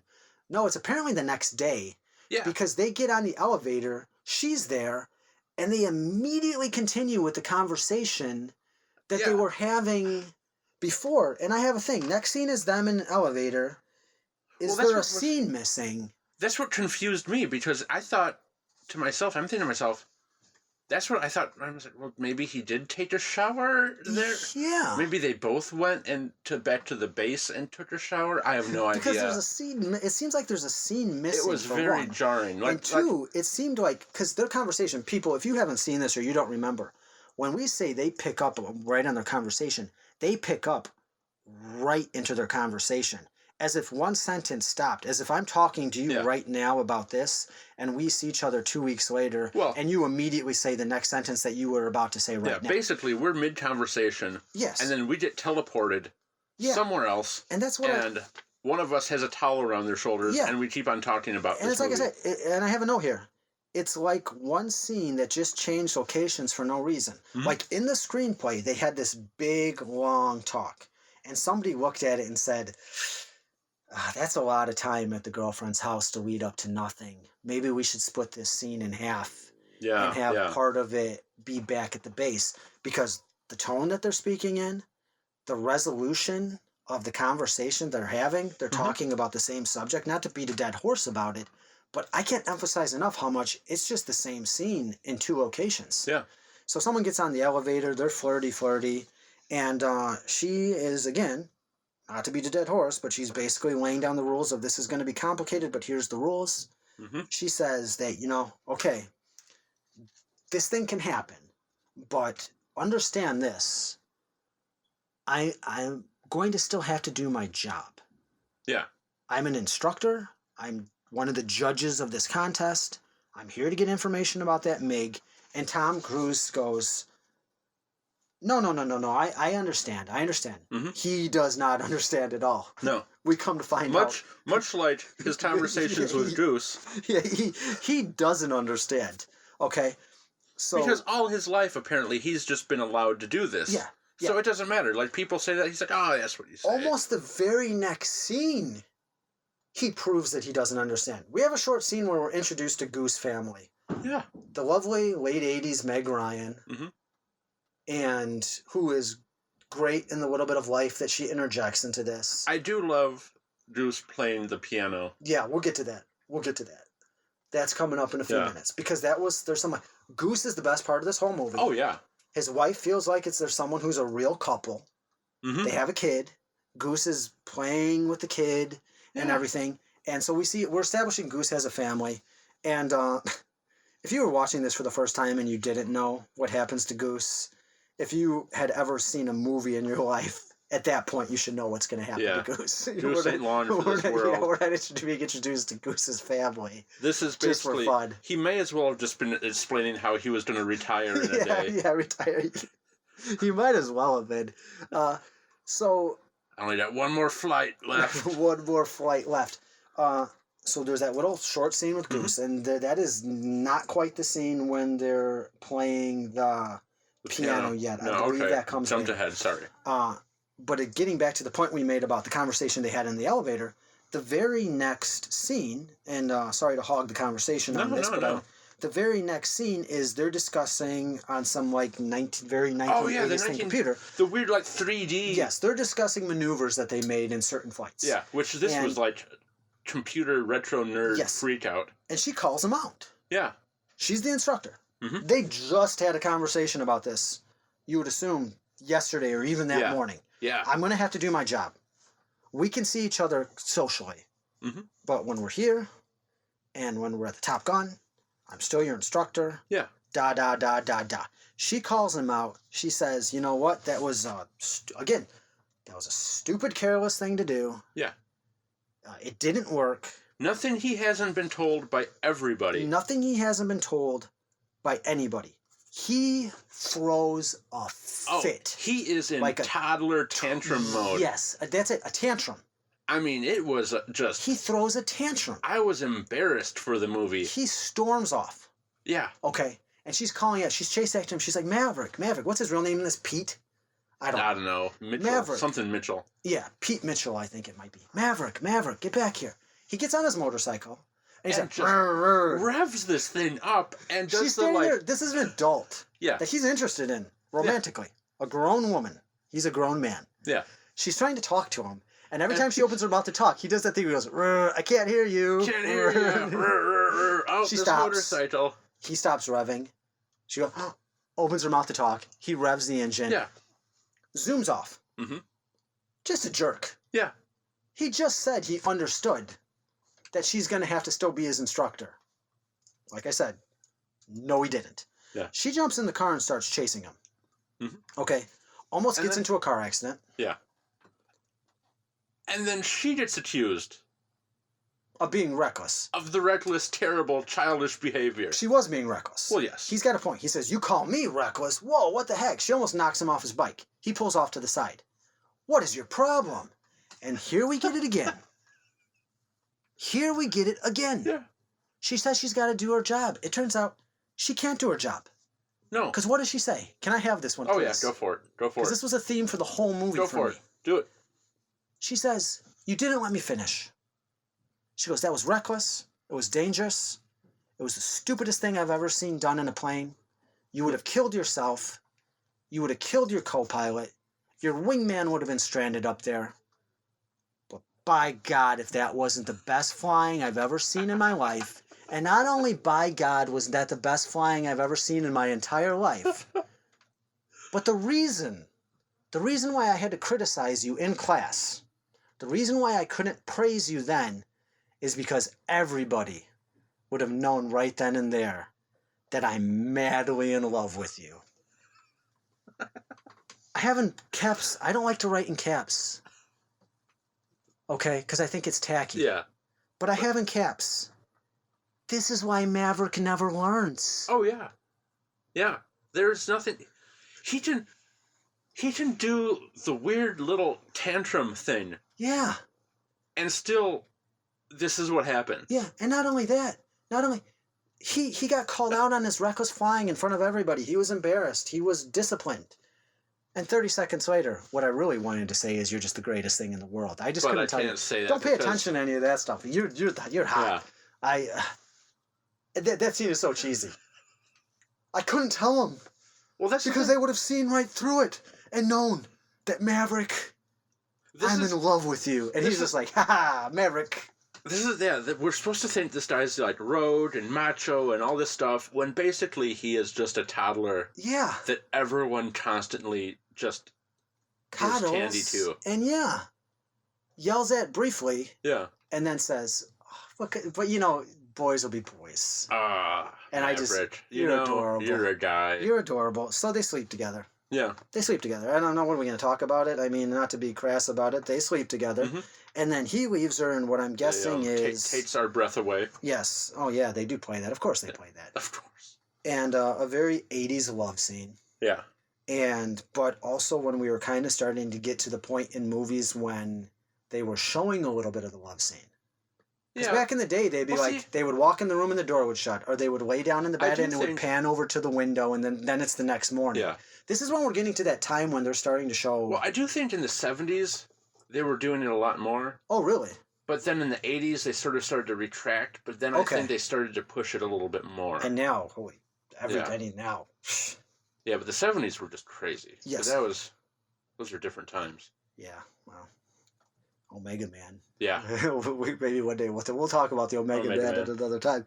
But he leaves what I'm guessing is a Maverick standard, a rose, and a paper airplane.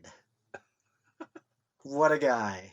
He bugs out early and leaves a rose and a paper airplane because he's a pilot. The problem I had with that is the fact that, I'm reading this now as, the douchiest thing ever. Oh, yeah. But I know for a fact that there's tons of people who would argue that that's adorable and wonderful and so sweet. If he really has feeling for her, I think it might be adorable and sweet. If it was a one night stand and you're a pilot and you leave a paper airplane and a rose, that would be the douchiest thing ever. I think just generally, it doesn't. I'm not even taking it to that level. Just on the superficial level. All right. There's people be like, "Oh, that's so sweet." Oh, Maverick. Maverick. So while Maverick is worried about his love life, Iceman is focused on winning the competition because we find out that Iceman is up in the competition. There's a little voiceover. Iceman is up by 5 points. And you're like, well, yeah, because Iceman is probably taking this seriously and not chasing after the instructor. Oddly enough, there is still Top Gun things happening. Yeah, because there's a long break where there's not much Top Gun stuff happening. They tell you in the beginning when they introduce the Top Gun class that they do 2 flights a day. Okay, yeah. And there's testing between. Yeah, so all of this other nonsense is happening between everything. Just insanity. So this movie, and we'll talk about it again when Goose dies, this movie has a lot of breaks where it just derails into other stuff or big chunks of the movie. Yeah. And then we get the classic, I feel the need for speed. Because they gotta step up their game. Iceman is up. And the next challenge, these challenges kind of blended together for me. I wouldn't remember this without the notes. The next challenge is Viper's in the air with them. And what do they have to do? Do they have to lock on Viper? Do they have to avoid being locked on by Viper? Because Viper's here. The whole thing was we need to either lock on to somebody or not lock on to us. Yeah, it's maneuvers. It's all maneuvers. And Maverick breaks the rules again. Oh, because he had to be the wingman. He was supposed to be the wingman. Mm-hmm. You're the wingman in this.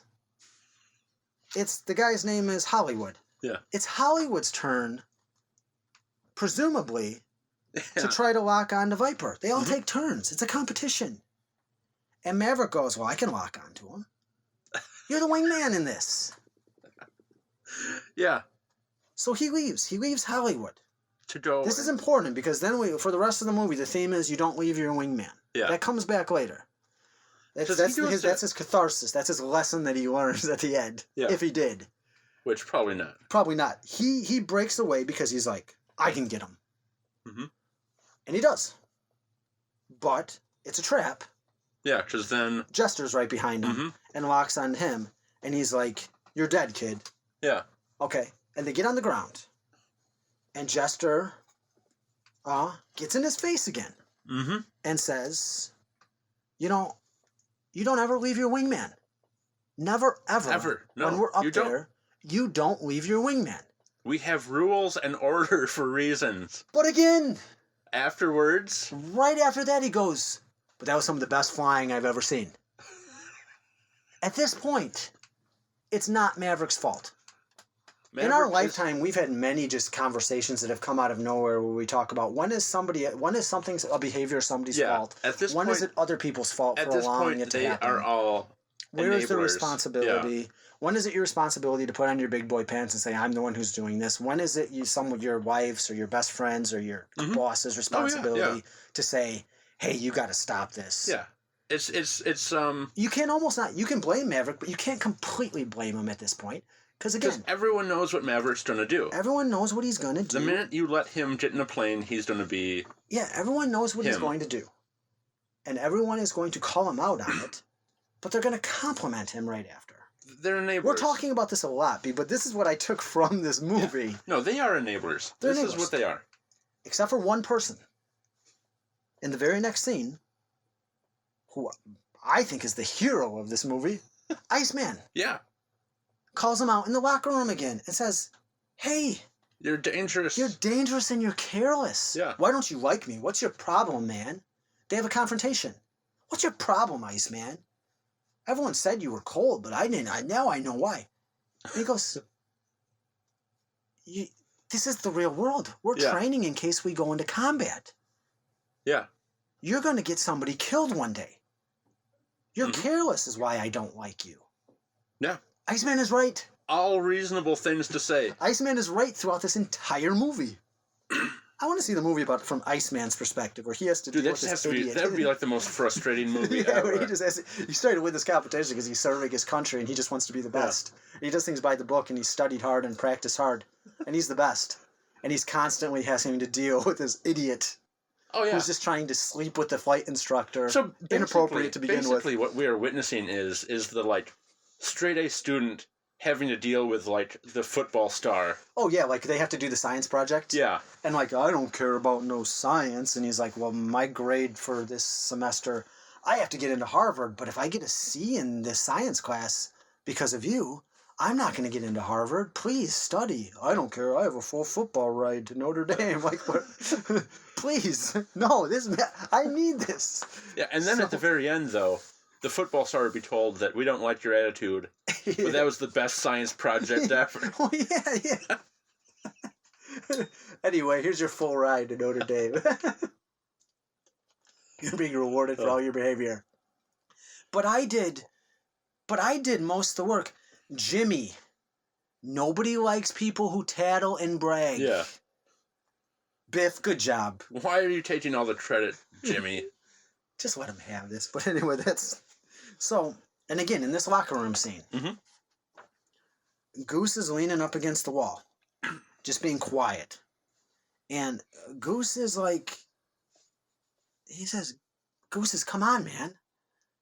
And again, we have a scene where Maverick is like, "Listen, I promise it won't happen again. It won't happen, because Goose is kind of like, Iceman's right. Yeah. And Maverick is like, "Goose, I promise this won't happen again." And he gives that big Maverick smile. But in this scene, Goose kind of gives a half-hearted smile and kind of just like, "Okay, Maverick, okay." And just kind of slugs off. And you get the feeling like Goose isn't even buying into his crap at this point. But things can't be all bad in Goose and Maverick Land, because the next scene is, I think, your favorite scene of the whole movie? Goose playing Great Balls of Fire. Piano. Yeah. That was great. Yeah, and his wife is like, "Come take me to bed, you stutter. I'm leaving this joint." And you're like, this is a great couple. They're fun. They're full of life.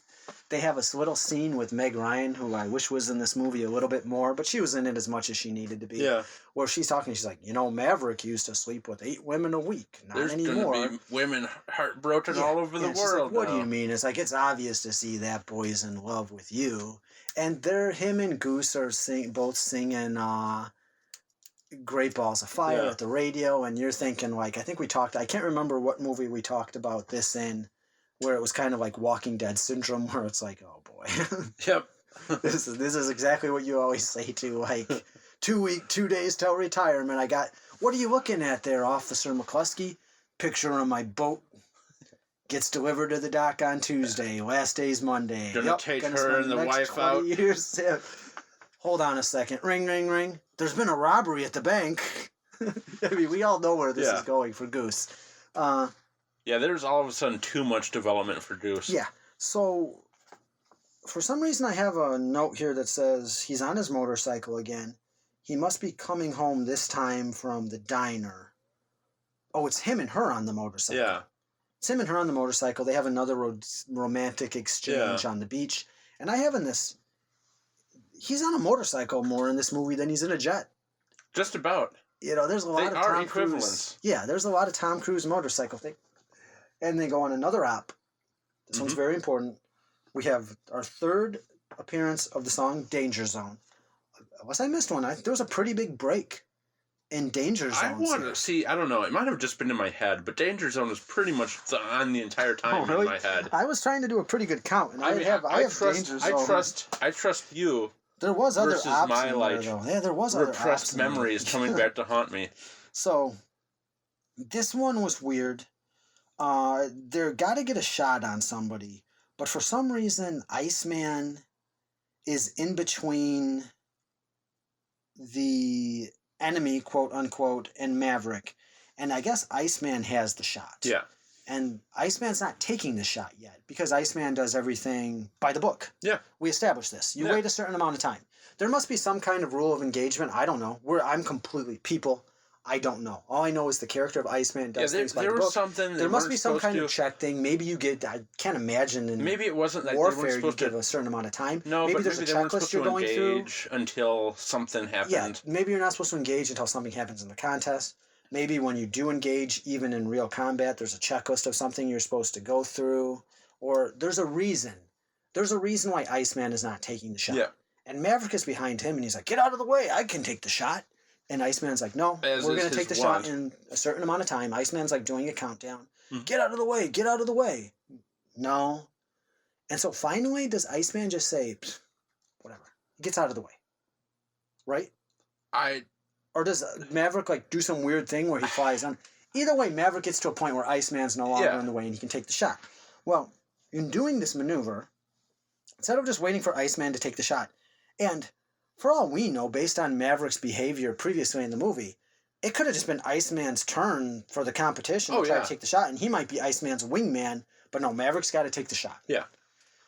Something happens, and they start... They did in a crazy spinning out of control. They spin out of control. And they're not going to be able to gain it back. All right. So you're thinking he's all okay. He's all even if you don't know Goose is going to die, you're thinking to yourself, well, Maverick is crashing a $30 million jet. He's in for it. He's going to be in trouble. Oh yeah. Everything's. Can they not reach the thing first? That's what I couldn't figure out. Like, because Maverick had said that I can't reach the ejector. Mm-hmm. And I don't know if it was, like, the force of the spin was keeping him away from, like, being able to grab it or whatever. Okay.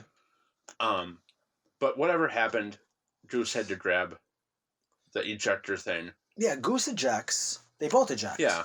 And it looks like Goose hits his head on something on the way out. He slams, the cockpit windows, tap, whatever it is, flies up, and then they eject, and apparently...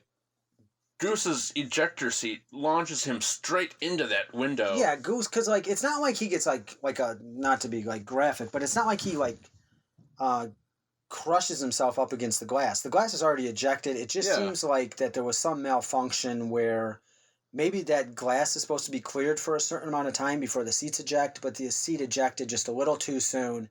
And he hits his head on the way up. He just hits his head on top of the... Yeah, which is already flying in the air. Like, I don't know why that's such an important distinction to me. It's not like he's smushed up into glass that's not moving. No, yeah, I mean... He just hits his head on something on the way out. Because they're ejecting at the same time, so it's odd that Goose takes the full blunt of... Yes.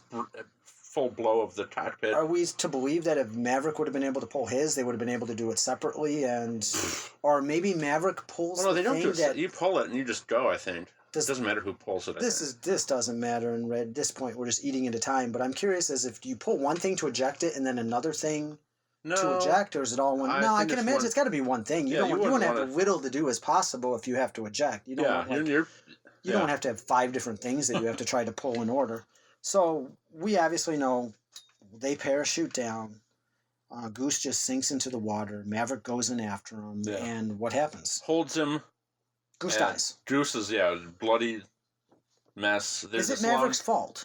Well, we find out later that it's not. Well, yeah, this I'm is talking follow-up. about in your mind. Is this Maverick's fault? Is it Iceman's fault for just not getting out of the way? Like, who's at fault here? They say, spoiler alert, they say in the end that, of course, he's not responsible. Because why would he be? The machine failed. Yeah, and not just the ejector thing, but the jet itself. You could have not gotten out of that spin. You could have if you weren't trying to fly around Iceman to take the shot. There's nothing Maverick could have done to have prevented. There's nothing he could have done to prevent it. There's a lot of things that you can't do to prevent something, but it's still your fault because you started it. Yeah. I can run my car through a target, and at the last second, it's too late for me to prevent it. But if I ran my car through a target, I still caused it. You started out with the intention. Did you think it was his fault? I would have to go back and watch it because I'm unfamiliar about what the maneuver in the contest was. I don't think it was his fault. Would the movie have been better if it was, or does that give it way too much weight? Well, it should have given, but the movie at this point is also complicit in enabling Maverick. Yes. Yeah, you can't cheer for Maverick anymore if it's his friend's bet. All of a sudden at the end when everyone's cheering and putting him up on their shoulders, so to speak, it makes it a little harder to root for that if the dude 2 days ago, because he's a jerk, killed his best friend and orphaned his kid and widowed his wife. So as much as I would have liked to see a little interesting, like he has to come to terms with he killed his friend now, that's too heady for this movie. Well, he vaguely comes to terms. He comes to terms with the fact that his friend died. But I think it would have given the movie a little bit more if finally this is how he gets it. Like, oh yeah, this is what everybody was telling me. Even though I hate when people learn lessons. Like, I learned a lesson. We've talked about this before. Oh yeah, I don't want to learn lessons in movies. No, not that. I hate anywhere in real life where people at the expense of somebody else's pain says, "Oh yeah. But I learned a lesson." Yeah. I tore apart my whole family by running off to Tahiti with my secretary, but I learned a lesson. No, a valuable life lesson. Yeah, screw you. No, so I guess I take that back. I wouldn't want to see it be Maverick's fault because I would then not at all care about you losing. You killed your friend with your arrogance and your stupidity. But see, I don't care if you learned a lesson or not. But this is the thing, though. He killed him. He did kill him. He did kill him. It's just that everyone went along with it. Yeah. And then the movie outed it, gave him an out for He killed him. In the next scene, what's his name? Viper comes in and says, hey, you gotta let him go. And I thought, well, that's pretty easy. Yeah. And I understand where he was coming from, okay? I'm not going to get into things about combat and war and stuff like that. We're not going to talk about all that.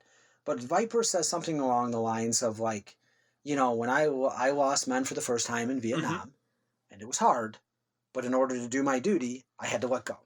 And I understand that, okay? Yeah. I understand that as a concept for what these guys have to do to be able to do what they have to do.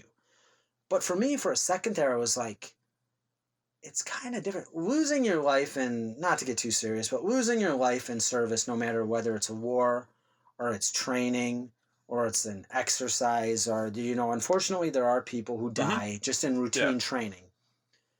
Whether it's training or you're in combat and we're in a war, we're getting very serious about this, but you've given your life for your country. Mm-hmm. No doubt about it. But I, for a second, was like, are they not going to yes, this is training, and yes, it's a flight school, and they're training for maybe future battles, possibly, yes? You think they'd be a little bit more like, oh man, you know what? This is a contest. We just had a guy die in a contest. I'm not making light of the fact that it's a contest. Understand. I don't want anybody getting the wrong idea and all of a sudden, we don't want angry emails for our first emails. I understand that the contest is their military training, and that in itself is a great service and very important. But it still is a contest. You would think they'd be like, okay, are we getting are these... Take a few days off. take a few days off of the contest, or maybe, okay, we understand that this is still part of their training, but is this too... Well, But they made it seem like it was a freak accident, too. Like, Yeah. this isn't something I that... mean, that's the thing. You get in this machine, you already know that there's danger. So you think it's not Viper like- was right? That it's just Yeah. like, you got to let him go. We got to get on with the training. It makes more sense to me when this is their training. I accept that more when it's their training than opposed to this is just a contest. This is the problem. This is why, like, it is a contest, but I think they're using contest wrong. Okay. Because if it is just a contest and the because guy then dies... there's a graduation. Yeah, there's a graduation, which we'll get to. There's a contest and the guy dies, and you're just like, move along. You'd be like, no, my best friend was just killed. This is a contest. You really got to look at it as this is training. Yeah. People do sacrifice their lives in training. Yeah. But the movie, with Goose dying, regardless of whether or not Viper says you got to let him go and move on, the movie comes to a screeching halt for a good chunk. Oh, yeah. They really dive into the death of Goose, which I appreciated. I appreciated it until I started to realize that basically the entire life of Goose was spent for Maverick's character co-pilot. Development. Yes. Yeah, Goose, the one likable character in the movie dies. Yeah. Okay? But it comes to a halt. A lot of times someone dies and they go, no, Goose. Next scene, they're back into it. They kind of go through a little bit of grieving. He's got to go to the wife. He's got to be in front of the council. And, of course, they say, Maverick, you're all right. Well, and then his wife is like, he loved... Sorry. I'll let you... You already have that look. Okay. He goes to see Goose's wife. Yeah. Goose's wife and toddler son are in a waiting room watching TV. Yeah. And at this point, I'm like, she looks upset. She knows. I'm like, wait, does Maverick have to break it to her? No, she probably No, knows. they don't. Yeah. So he goes out to her, and you think that he's going to be there to comfort the wife. Of course not. No. He's not there to comfort the wife. She looks at him. Yeah. Okay. She's crying. She would be crying. Here's what she says. She looks at him tearfully, and she says, God, he loved flying with you, Maverick. This is her first thought. She just lost her husband. The son just lost the father. Up in the air. Life is up in the air as she knows it. And all she's talking about is he loved flying with you so much, Maverick. And it's all about Maverick. Yeah. And then she goes and she starts consoling him. It's going to be all right.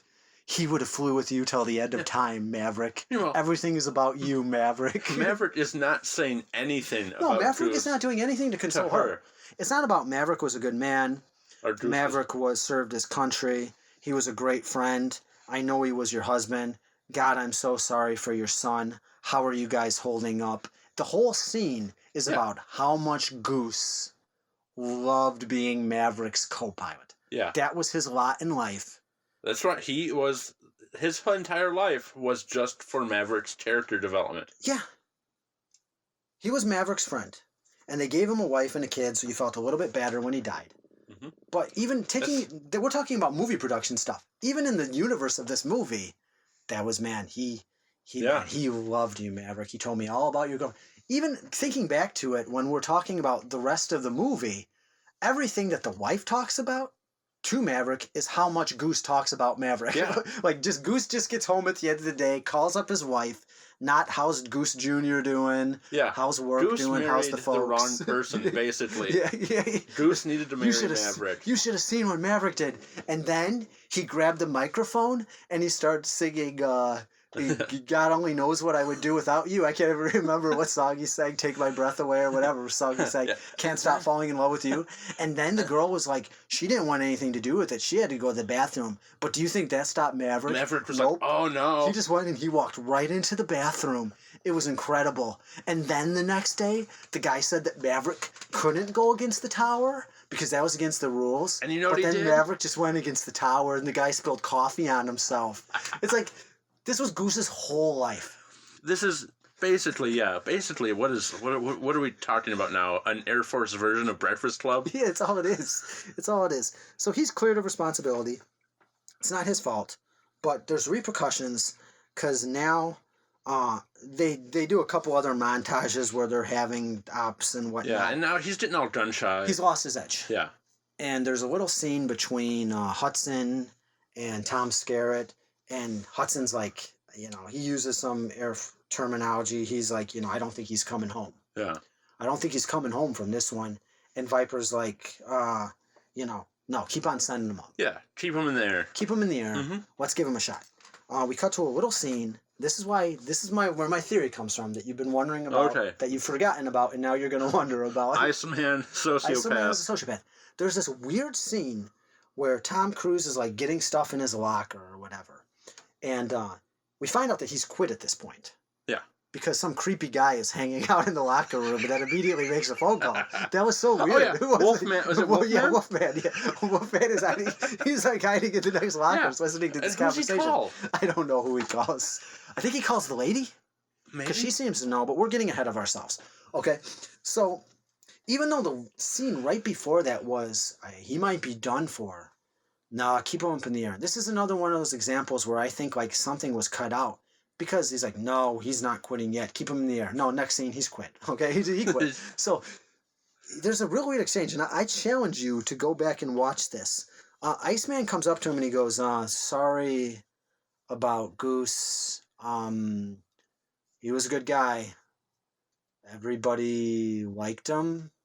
So, yeah, sorry about that. And I have here, Iceman is sorry about Goose, but he seems unable to relate to humans. Is he a sociopath? Because how he delivers like someone's best friend dying, he's like, so, I guess I'm supposed to say sorry. It's like, I want to think that Iceman has one of those cards in his pocket that has all the different pictures of faces. I don't mean to make light of this because this is a real thing because people really have this infliction where you look at it and you go, okay, because that's a real thing, right? Where people, they have the card with the faces on it, like smiling, mad, don't know, angry. but Have you heard? Yeah, this is a thing. Okay.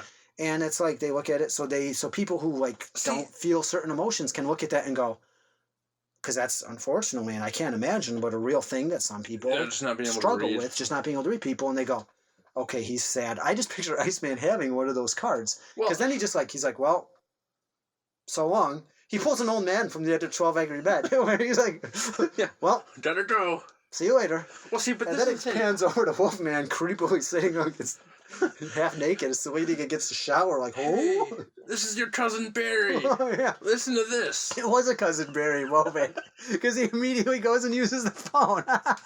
He sits there. He's like, "This is your cousin Wolfman, Mark Wolfman. Listen to this. Maverick's leaving." Yeah, because he immediately like a 12-year-old girl with a hot scoop and gossip goes and calls somebody on the phone and says, "Yo, Maverick just quit." See, but this even though there was no indication in that conversation that Maverick quit, but that's how we must found be implied. out. Yeah, but like I said, I think there's a scene missing. Either way, though, get back to this how Iceman handled that. Yes, is exactly how I would have handled that. Though. Well, yeah, well. I mean, I don't want to say. I mean, well. But here's the thing: you already don't like this guy. Like, there's odd things going on between you two. Oh yeah, because I was gonna say I love Iceman. You mean Maverick and Iceman don't like each other? Yeah, so it's like an awkward like. And see, I got the impression that like Goose was friends with all of these people. Yeah, well, he said we all liked Goose, and they probably sympathized for Goose. So like, I have this like there's this whole like history of Goose pre-Maverick. Yeah. Where like he was friends with Iceman and friends with all these other guys. Each other. Yeah, because they all come up through the same. I'm sure they all know each other. I'm sure it's like a brotherhood. So like now, you know, it's like, oh, Maverick's here. I'm Iceman. Hey, how's it going, Goose? Good to see you. Hey, you want to invite Goose to the card game? Man, I would love to invite Goose to the card game, but he's going to bring Maverick with, and I just can't. I can't deal with Maverick tonight. You're right. There's absolutely like a Goose is like, yeah. So like I saw it as like I'm gonna try to. I have to say something to this guy, but I don't have anything to say to him past this. Yeah, it's like, hey, you know, and we don't get along, but your friend died. I'm sorry to hear about that. Yeah. It is. You know how we are. But now I gotta go. So he's at like a diner or something in the next scene, or maybe he's like at a flight. He's somewhere. Yeah, yeah. Maybe it's like a place that's you wait before you're shipped out. And his woman tracks him down to give him a pep talk. Yeah.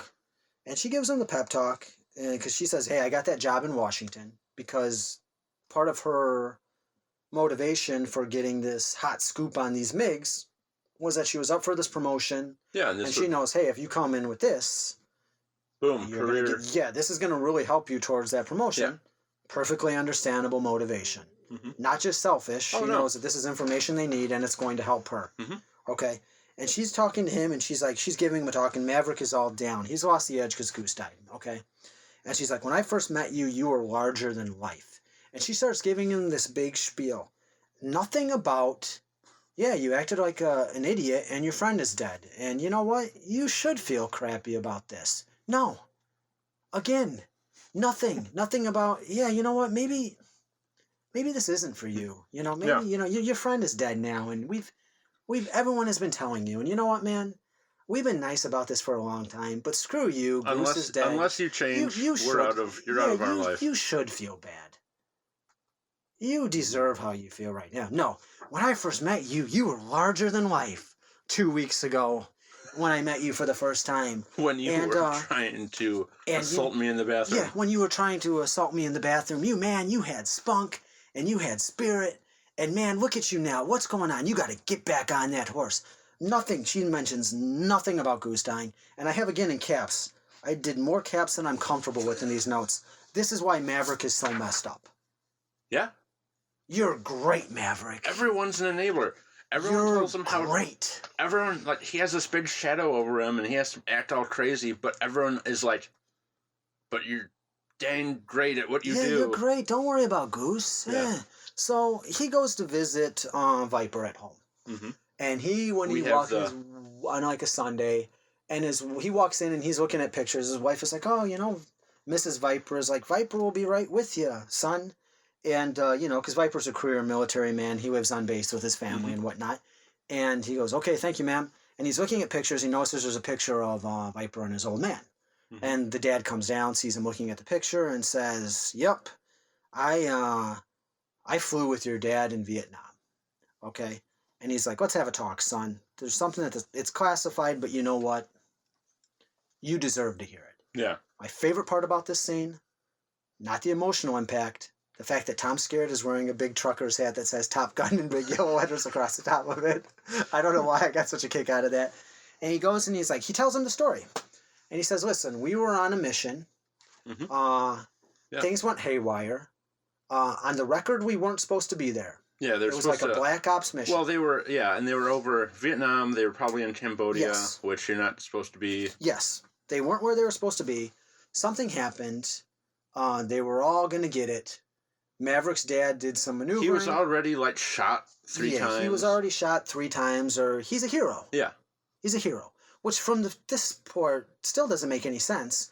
And he's like, well, how come no one ever said anything? And it's like, well, son, when you're doing a Black Op mission and the government says on the record that we were never there, unfortunately, they have to make up a story. But I still, from this explanation, he finally gets to bury that ghost. Yeah. That what did his dad do? Is his dad a crank? He has to make up for his dad's mistakes. In these father-son movies, there's always a character that's either in his dad's shadow of greatness or having to make up for his father's mistakes. Wait a minute. This all just dawned on me right now. Well, let's hear it. Okay. And this is actually nothing to do with what we were just talking about. All right. The scene before, the bar scene, where Goose is playing the piano. Okay. And his son is sitting on top of the piano. Yes. Oh, do you think the son is going to be in Top Gun 2? This is the thing. The scene before that. Okay. Tom Cruise, apparently went to bed that night looking at a photo of him and his dad. Yes. And his dad's standing there. He's up on something in the photo. Really? Yeah. Because I remember when they cut to the other scene, I initially thought it was a flashback.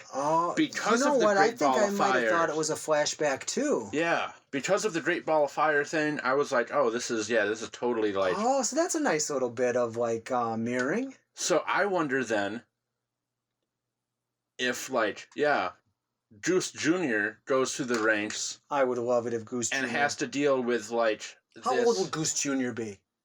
This was 30 years ago. Goose Jr. would be 40. The sequel's being made a little too late for Goose Jr. Yeah, but time doesn't matter anymore. That's true. You could say this is set during... Yeah, you could say it was set during 10 years ago. Oh, I would love it if Goose Jr. It won't be Goose Jr. No.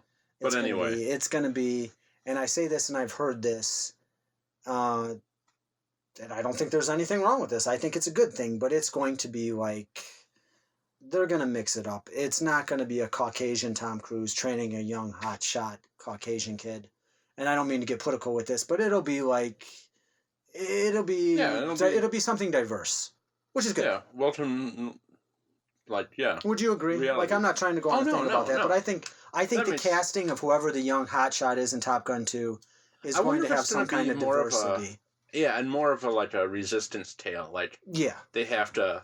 Yeah, I think there's going to be some diversity. I would hope there's some diversity. I would like to see that. I don't want to see another cocky young. Dude, if I have to sit through another Tom Cruise Top Gun. Yeah, I don't want to see Tom Cruise training a young Tom Cruise. Yeah. But anyway, that's... Side note. That's casting and everything. That doesn't... It matters. It's very important. Representation in movies is very important.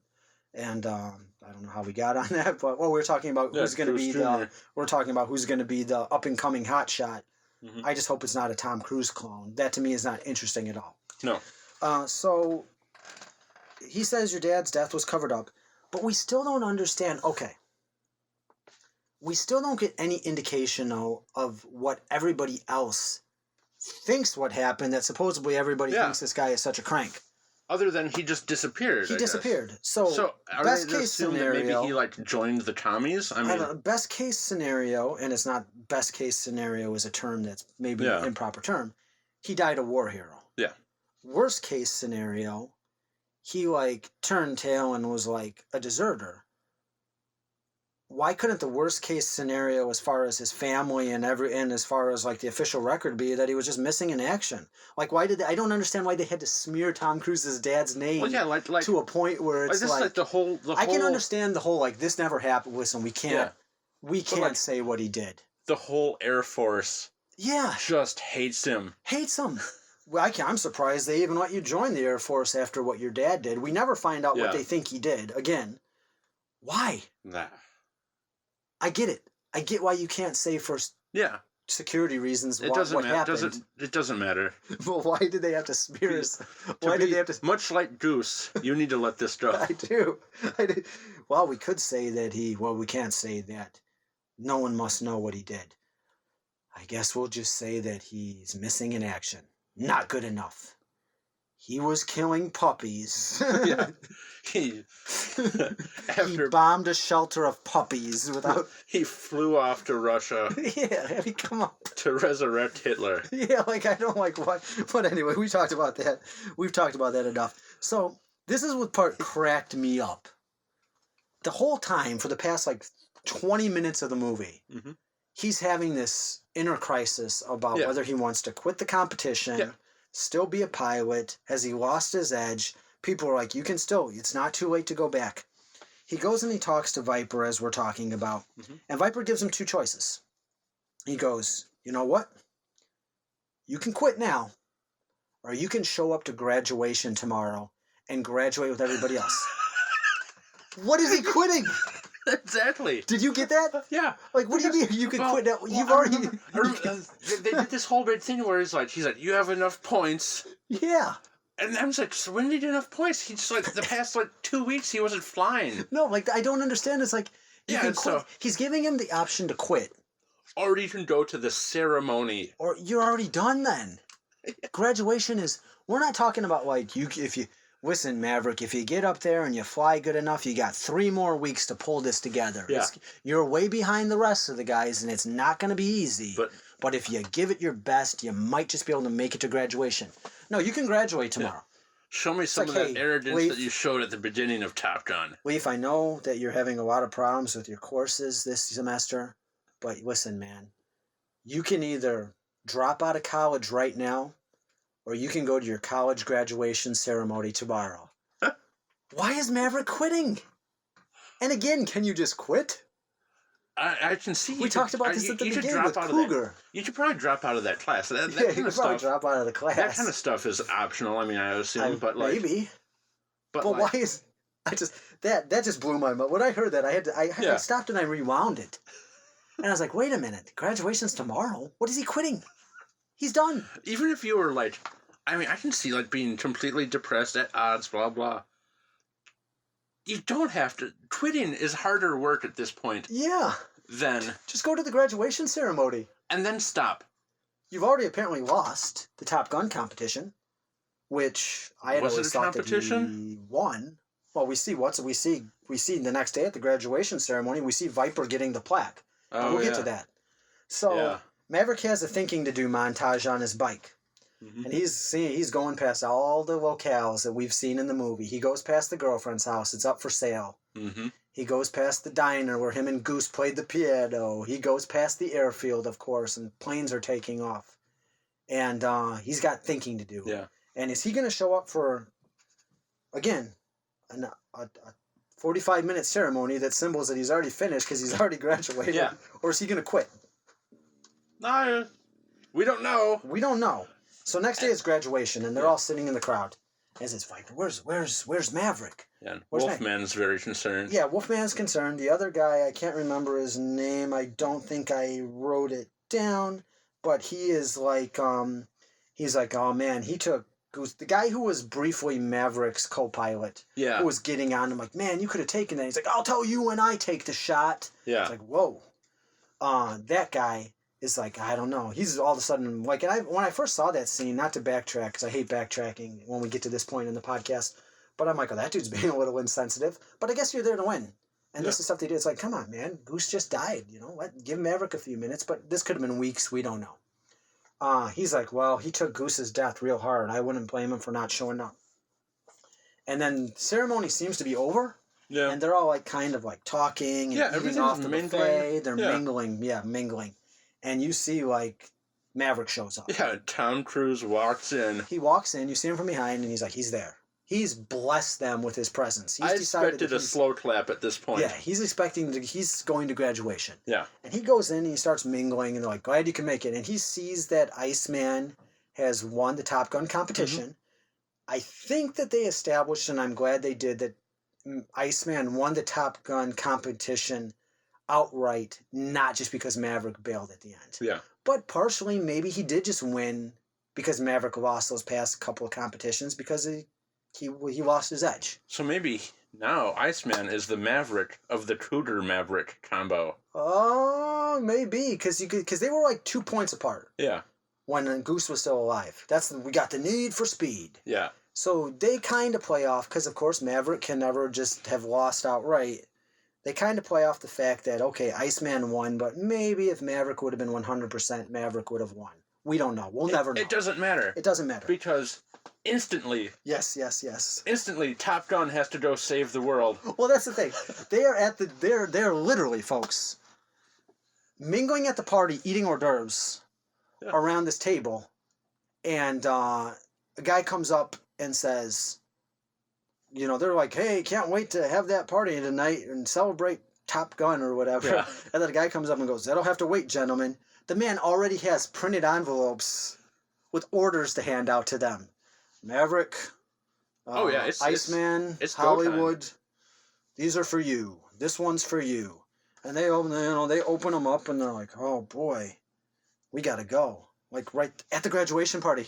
At this point, see, I was hoping so hard that this was like the final test of Top Gun school. That's what I thought. Because it was so... Because this is very Xander Cage. I had the same feeling. Like, so stupidly timed. I'm like, wait a minute. Because I have a note here. I said, Iceman won Top Gun. Iceman is not the bad guy. Why did I always think he was? Just because I never saw the movie. Okay, he's not a bad guy. He won. He was the best. Tom Cruise congratulates him. You're the best. Okay, whatever. They have their little moment. They're still not buddies yet, but they have their moment. And then, like I said, they get their papers right there. And Viper's like, if you can't find somebody to fly with you, Maverick, just remember I would always fly with you. And he's like, hey, thanks, man. And then next scene, 24 hours later, we're on the aircraft carrier. Viper says safely from his... Yeah, Viper, I would fly with you if I was there, but somebody's got to clean up these tables, and the chairs got to be stacked. Move these boxes over here. These boxes are over here. So like Top Gun stool is really messy. Yeah, well, we got new guys here, and so like I thought the same thing as you. I'm like, oh, wait a minute. This is going to be not over yet. This is going to be a test. Here we go. Tom Cruise is going to win it in the end. Iceman in Karate Kid fashion, is going to have to hand over the trophy to the underdog. 24 hours later, they're getting a big talk from angry... Aldi, Donald Pleasant. Yeah, angry hall monitor. And he's giving them the business. And I'm like, says the 75-year-old hall monitor at the local high school. And he's like, listen, guys, this is what you've trained for, this morning. Like, they literally had come from, this is what you've been working for yesterday. And now, you're going to have to prove it. We have MiGs, and MiGs are buzzing. They're doing something. They're not there because they had 24 hours to get there. There was like a wreck or something that they were trying to recover, and the Russians were, I think... Again, at this point, I'm like, who are they fighting? Like, for some reason, I knew that, obviously, the history of the Cold War. I lived through the 80s. Yeah. I'm not a moron. But I was like, okay, who is this? Is this a rogue group?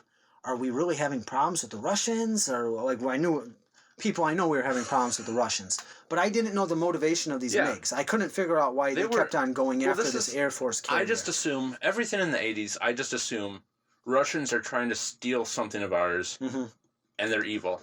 Okay.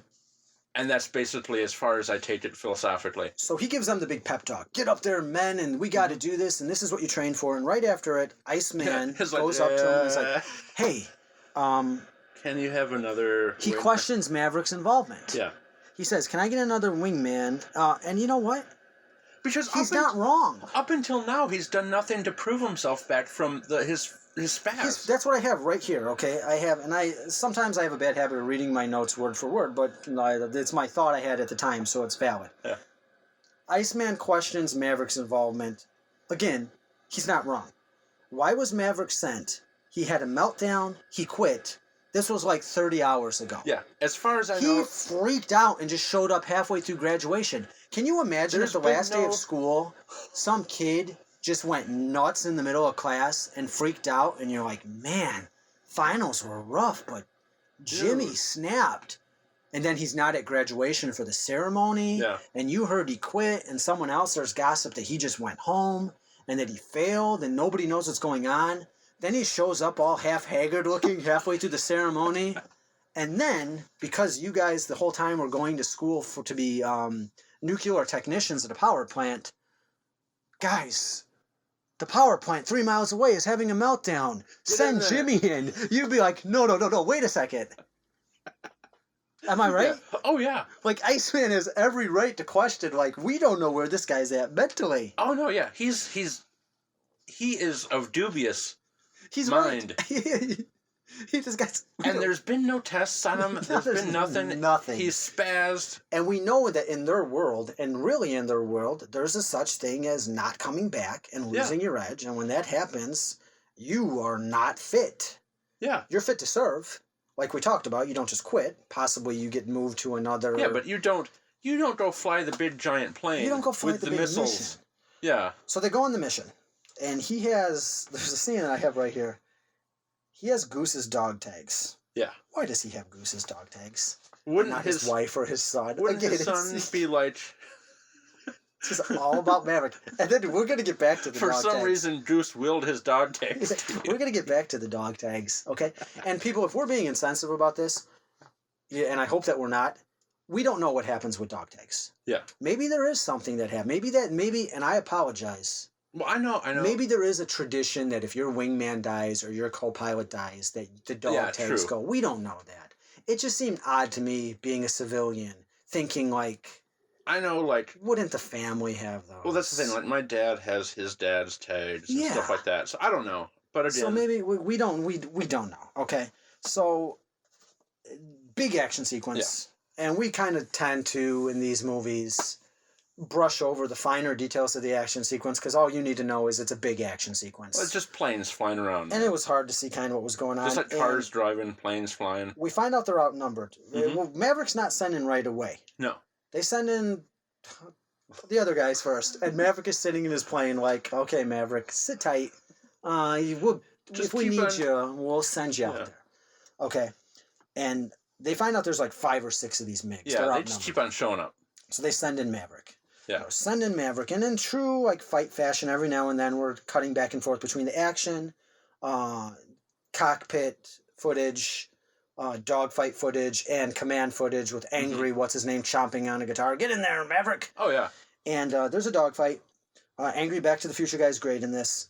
Hollywood is hit, right? So they have to go in and they have to try to save Hollywood. And Hollywood is very lucky because he just keeps on getting riddled with bullets in a way that don't seem to have much of an effect on his plane. He's fine. Maverick then has to go in and try to lock onto the guy who's locked onto Hollywood. Hollywood's about to get it. I don't know. At one point, Maverick Hollywood's bails. hit. Well, yeah, this is the point I'm getting to. Maverick is like, no, it's no good. It's no good. It's no good. And people are like, oh, he's in the back. His co-pilot is like, come on, man. No, what are you doing? And his co-pilot knows what's going on. He's lost his edge. Yeah. And back at base or wherever on the carrier, they're like, don't do this, son. Not now. Yeah. Not now. Meanwhile, Iceman is just like, see? Yeah, and Iceman is like, this is what I was talking about. Okay, come on. What are we going to do? He's already making a plan. Maverick, like, bails out and then, like, says he's gripping... Listen, I don't know. Whatever. He's gripping Goose's dog tags. Okay? And I'm sure that, like, I'm not making light of this, right? It's a cheesy movie. I'm sure that soldiers who've had other soldiers fall in battle, maybe speak to them in times of great danger for strength, or try to talk to them, just like anybody who loses somebody close, maybe still tries to talk to them or communicate with them, either in prayer or whatever. I'm not making light of that. I'm not trying to excuse the fact that we're making a joke out of it. It's just a cheesy scene. He clutches the dog's tags and he goes, talk to me, Goose. And immediately summons the strength from Goose's dog tags to get back into the fight. I just thought... Well, did you take it as powerful or did you take it as cheesy? It was cheesy, the whole thing. Okay. This is the thing. I want to apologize like you do for this stuff, but then I remember I'm watching Top Gun. That's true. It's not like we're watching Saving Private Ryan. Yeah, it's... or Hacksaw Ridge or something. This is a terrible movie, and we're not talking about real soldiers here, real pilots. That's true. I maybe am being a little too sensitive. We're talking about Tom Cruise. And Yeah, we're talking about terrible 80s movies. You're right. I understand. I'm maybe being slightly sensitive. I mean, I understand the caution, because I feel bad. Here's the deal. I want to compare those dog tags to, like, you know how in Warehouse 13, they were, like, having to collect relics that had too much power to them? All right. This is like Goose's dog tags. They're probably in Warehouse 13 because, like, if you take a hold of them, you take a hold of them and you say, talk to me, Goose. Yeah, you then, like, get the power of Goose. I would love to see a 90s era CBS show like Early Edition or Quantum Leap, or Highway to Heaven. You know how for a long time there was a series of shows where they would go from one story to another, where Goose's dog tags just end up in the possession of somebody who really needs them at that moment? Dude, I would love to see, speaking of Quantum Leap, I'd love to see the scene where Tom Cruise says, talk to me, Goose, and then Sam flashes right into his body. Oh, yeah, you want to see a Tom Cruise, a Top Gun Quantum Leap crossover, where at that moment... Yeah, because Sam was Al, why am I here? Well, Sam, Ziggy says that this guy's name is Maverick. Now, if he doesn't take out these MiGs, it's going to start World War III. But unfortunately, his friend just died. I knew his friend. His friend was Goose. Yes, because Al was in the Air Force. Yeah. Oh, my God. It's all connected. Can we please get a Top Gun Quantum Leap cross? Says here that his friend Goose died 3 days ago. Doop, doop, doop, doop, doop, doop, doop. And if he doesn't stop those MiGs, Sam, it's going to start World War III. Al, I don't know how to fly a jet. I'll talk you through it. Do you know in the first season of Quantum Leap? And I think we need to watch this so we can talk about it sometime, maybe next week. I think the second or third episode, because I was just recently watching this on Netflix, is about Sam leaping into an Air Force test pilot who's going to die tragically in a crash. Do you remember that one? Yeah. And he's able to fly the plane. It's very cool because Hologram Al is doing the controls. Yeah, and he just mimics And Sam is just mimicking the controls. Wow. That is maybe in the very short life of this podcast, my favorite thing that we have ever come up with on this podcast is the idea that we could have a Top Gun Quantum Leap. I wish better people than us, if you can somehow try to edit some of that episode, you could edit that. You could use the footage from that episode. Oh, yeah. And Top Gun. Oh, heck, I'd be happy for some fanfic on this. If you could please. I might do it. This might be the first extensive fastbackpodcast.com blog. Fanfic would be fine, but I would more love just to see an edited together footage of Sam then having to fly the Top Gun mission. And then at the end, when like Tom Cruise gets out and he goes to give Viper, like everyone's like, yeah, and he goes to give Viper the bro shake. If you could then just freeze it and then do the blue image, because Sam is leaping out of his life. That would be great. And then cut to the next scene of Sam and like drag going, oh boy, that would be great. So anyway,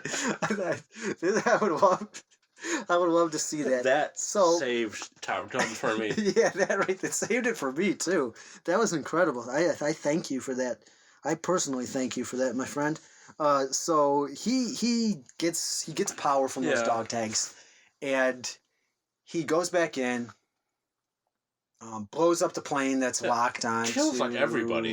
Yeah. Well, yeah, because he goes in and he takes care of that, but now there's more trouble brewing. Yeah. Because Iceman can't lose who's ever on his tail. And then... and he tells Iceman gets hit. how to do that special weird braking trick. Yeah, that's right. I knew there was something special. He's like, I got an idea. Yeah. And Iceman is like, of course, maybe a little hesitant. Yeah. Because, is he hesitant at the point, or whatever? You would assume his character's hesitant of anything Maverick has to say. But maybe in that moment, too, it's like, dude, do whatever you got to do. So, he has a thing that I think we've seen in other movies now, and I wonder if this was the first movie that did it. The dude's chasing Iceman. Iceman's going as fast as he can. Dude behind Iceman, Mig is going as fast as he can. Maverick behind Mig, going as fast as he can. But he can't hit the MiG without potentially hitting Iceman. Yeah, Iceman. So he's like, just hit the brakes. I want to say this is in Back to the Future, too, or whatever. But, like, other guy accidentally flies way past, like, because it comes to a dead stop. And then he's like, huh? Well, he does that thing, he hits the brakes and he flies up. Yeah, he flies up. Yeah. And then a lot of weird physics that I learned about just from watching this with planes. How it's not like in the movies when they're all flying in a straight line. Like, you could have a guy 100 feet up, and you could have a guy 300 feet down and to the side. Like, it's got to be impossible to keep track. That's why it takes an incredible amount of skill. Anyway, he brakes hard. Guy passes him. Maverick blows him up. Yep. Everybody cheers. Mm-hmm. Rest of the Megs. Well, I think he shoots like 3 of them. Yeah, he's taking people out left and right. Yeah. None of our heroes get taken out. He Rambos all over. One guy gets taken out, but you see he ejects. Yeah. Okay, I think that's Hollywood, so he's fine. Okay, they make a point to show him ejecting. He takes him out. Everybody cheers. The rest of the MiGs take off. You get back to command. The rest of the MiGs are running, sir. Yeah! Chomping on the cigar. They're all cheering. Mav requests to do a flyby again. And, of course, the coffee guy is there. Why would the coffee guy be there? Did everybody who was at Top Gun school get called, including the guy who drinks coffee in the tower? So he's like, bring the team, man. Permission to do a flyby, and he's like, no good, Maverick. Such and such, such and such. Yeah. And he goes, and the guy, he starts laughing. Have some coffee. Yeah, right then he gets a coffee. And then the co-pilot with Maverick's new co-pilot was like, Maverick starts laughing hysterically, doing the Tom Cruise, ha ha. And the guy's like, did I miss something? And Tom Cruise buzzes the tower. He spills coffee on himself. Maverick! Constantly gets coffee spilled out of himself because of Maverick. I have a question here too. Why is this guy so jittery around by planes flying by? Well, I mean, I know it'd be like if you have a jet going by it's going to be loud. You're going to get the. Yeah, but are you not used to this working in a tower where jets are flying by? I guess either way it'd be rattling. Anyway, they return heroes. Yeah. Everyone's cheering. It looked like footage of real people on... these did not look like extras. This looked like footage of real, people working on a aircraft carrier. And, they're cheering and everyone's patting Maverick on the back. And then he comes face to face with Iceman.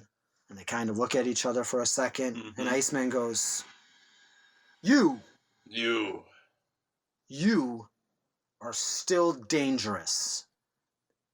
But by God, you can be my wingman anytime. I've given in. He's given into what everybody else has done with Maverick his entire life. Yeah.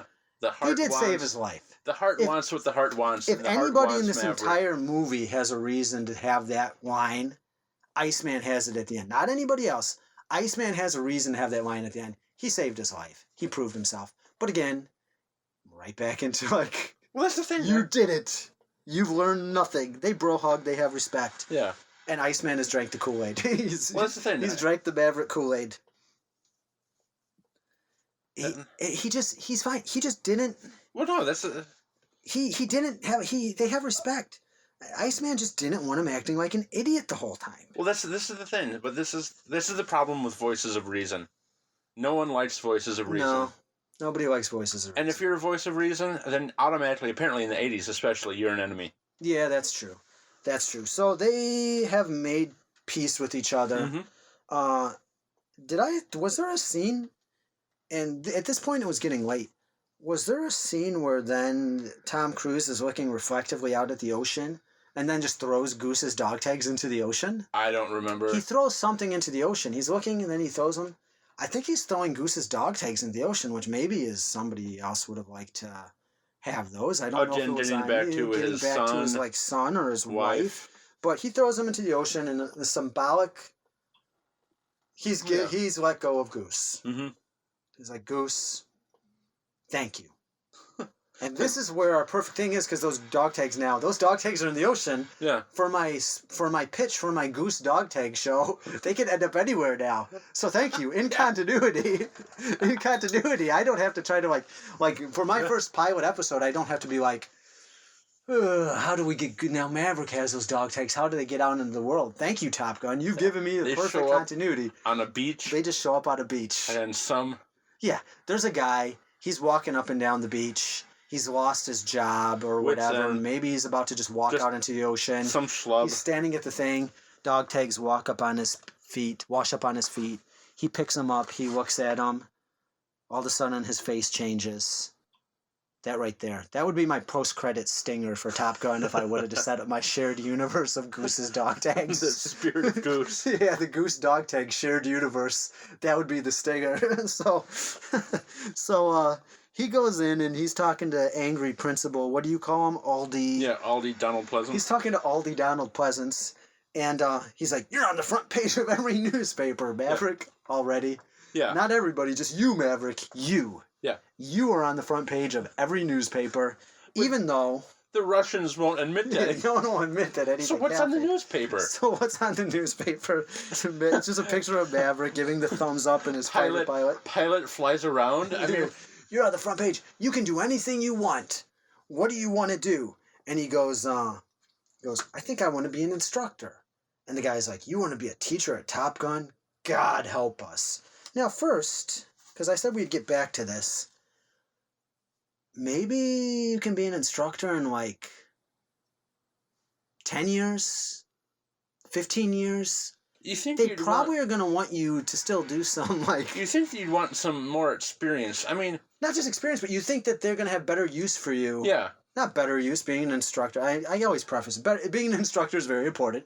But you think they're like, no, we're probably going to have you go on some more missions. We just trained you for... It's just like, I mean, Jester and Viper weren't like spring chickens. I mean... No, yeah. We're going to get to Top Gun 2 in a second. He'll clearly be the instructor in Top Gun 2. Yeah.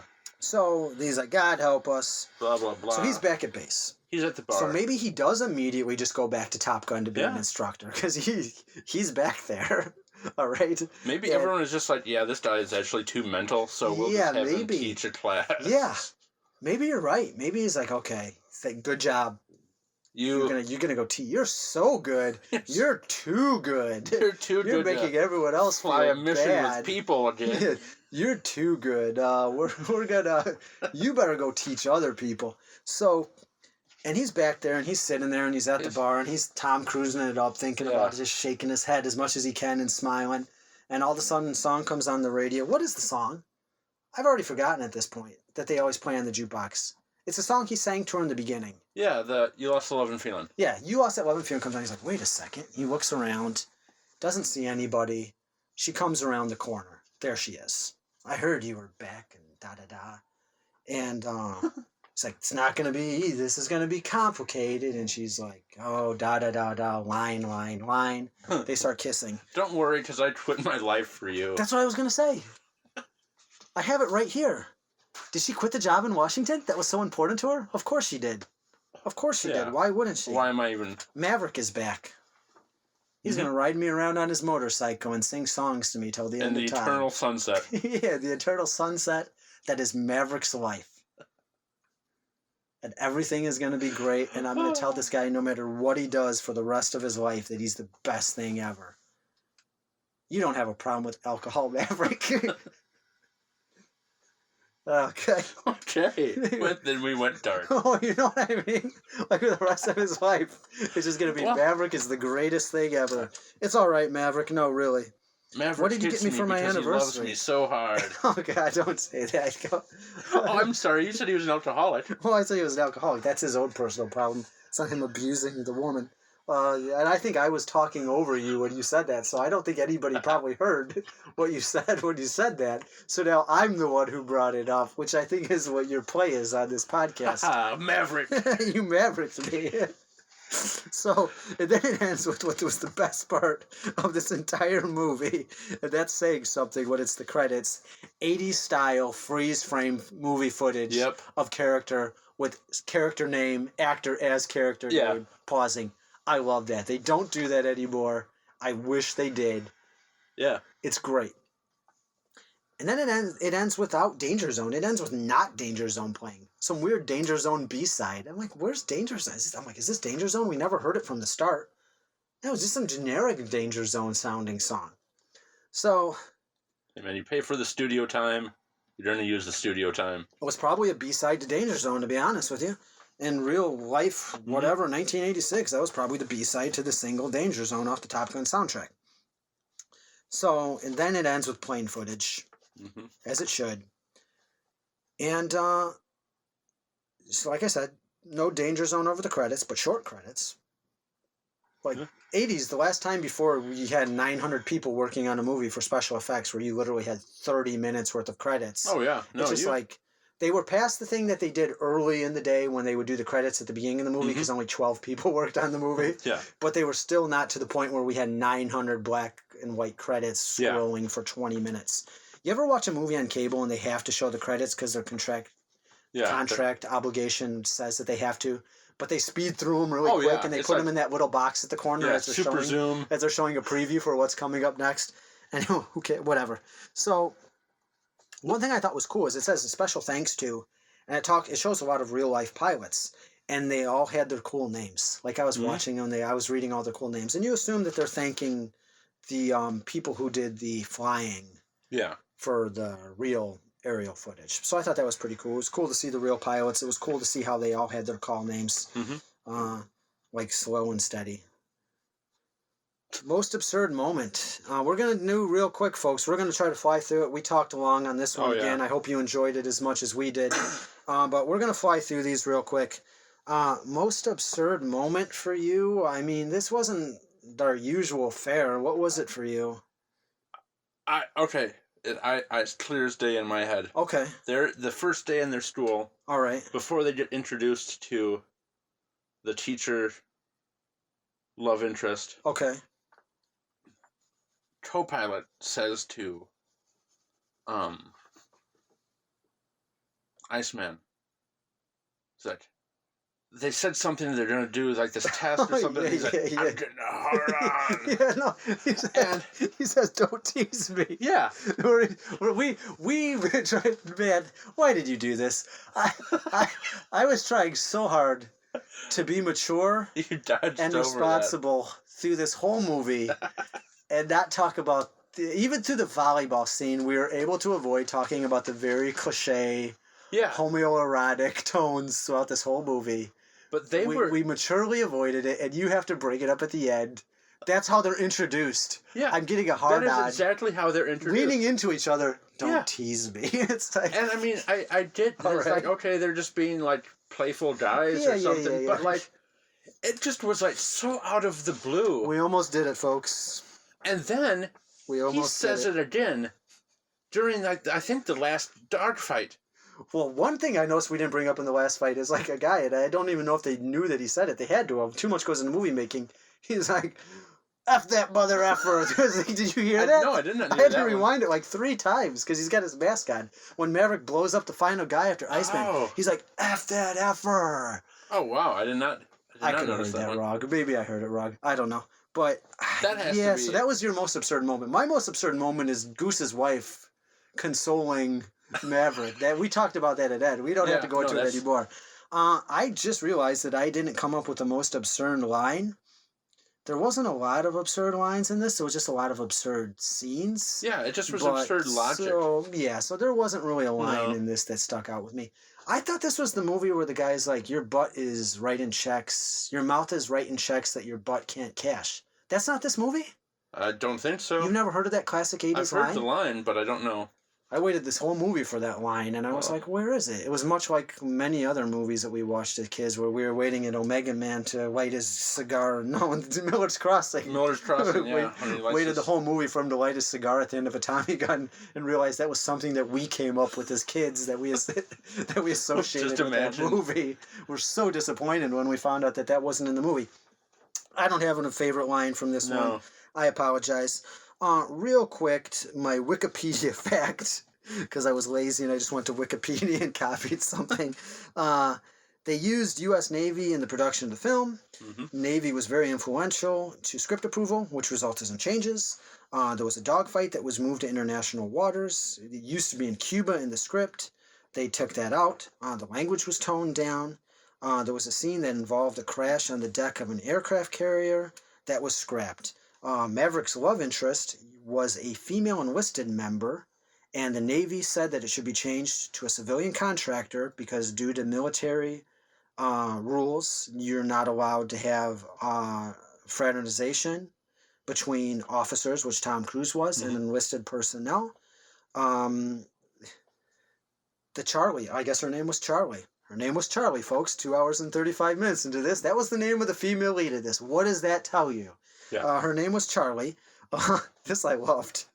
The Charlie character also replaced an aerobics instructor from an early draft. That was a love interest of Maverick. That would have been... Yes, after producers were introduced to Christine Legs Fox. She had a nickname too. Of course, her nickname was Legs. A civilian mathematician employed by the Center for Naval Analysis and a specialist in marine air, some branch of, I don't mean to make light of it, but some branch of the Navy, that she was developing tactics, definitely not to make light of that, that's outstanding, developing tactics for aircraft carrier defense. Important stuff. So this was a very important member of that time in the Navy, whose nickname was, of course, Legs. Yeah. And they met her and they said, wow, no, we're not going to have an aerobics instructor. Look at this amazing real-life person. We're going to have her be the love interest. You with all this amazing stuff that you're doing in a time when maybe this is groundbreaking, this is incredible what you're doing for our country and with your career. We're basing this character around you. This is amazing. Oh, wow, what an honor. 8 months later, I love you, Maverick. I'm leaving my job for you at the Navy. You're the greatest. Everything you do is the bestest and most wonderfulest, and I lovest. I don't care that you have top secret things that are very important to the security of our country. You're pretty dreamy. I'm going to give up my dreams and only live at home. Sorry, Christina Legs Fox, for your horrible representation in this film. But anyway, so that was pretty cool. And of course they went on and named a couple people who were aviators and veterans who all claimed to be the inspiration for Maverick, which I'm sure there's a lot of those dudes who are hey, Top Gun, that was all me. That was about me. But whatever, why not? You know what, if you were, if at any point, and this is just not me blowing smoke, if at any point you are a veteran Marine fighter pilot, you're already badass enough without having to say that a movie was based on you. That's pretty good to be able to say sitting across the bar from somebody in any walk of life. So that rocks either way. But yeah, I'm sure that there were some guys who there's that guys. was me. Man, I was so excited for this. How many wheels? One? One wheel on this? Oh man, that's being generous. Because it didn't live up to expectations. Do you think if 9-year-old us would have saw this when I was spending the night at your house one night on WGN, would we have loved this? Is this a case of like, I've seen people who are like, man, you got to watch Gremlins. You never seen Gremlins? And you watch Gremlins at 32 and you're like, okay. Is this one of those things where we would have had to see it as a kid to really enjoy it? Like, you have to really witness it at that moment in time in the world? Yeah, just that moment in time. Not even that moment in time as far as, like, you gotta, it's not the 80s anymore and you have to, this is an 80s movie. Just like, is this something that you have to see when you're a kid? And it's like, Top Gun, man, I grew up with it. I would say, yeah. But at the same time, though, that doesn't excuse all the adults who liked it. Yeah, that's true. We're going a little long. Do you briefly want to talk about how you're feeling? Because I am interested in you mentioning this. Oh, yeah. About your feelings on nostalgia and how nostalgia plays into this with the 80s. Okay, so like I was telling Justin earlier, a lot of movies I'll walk out of feeling, like, sad about.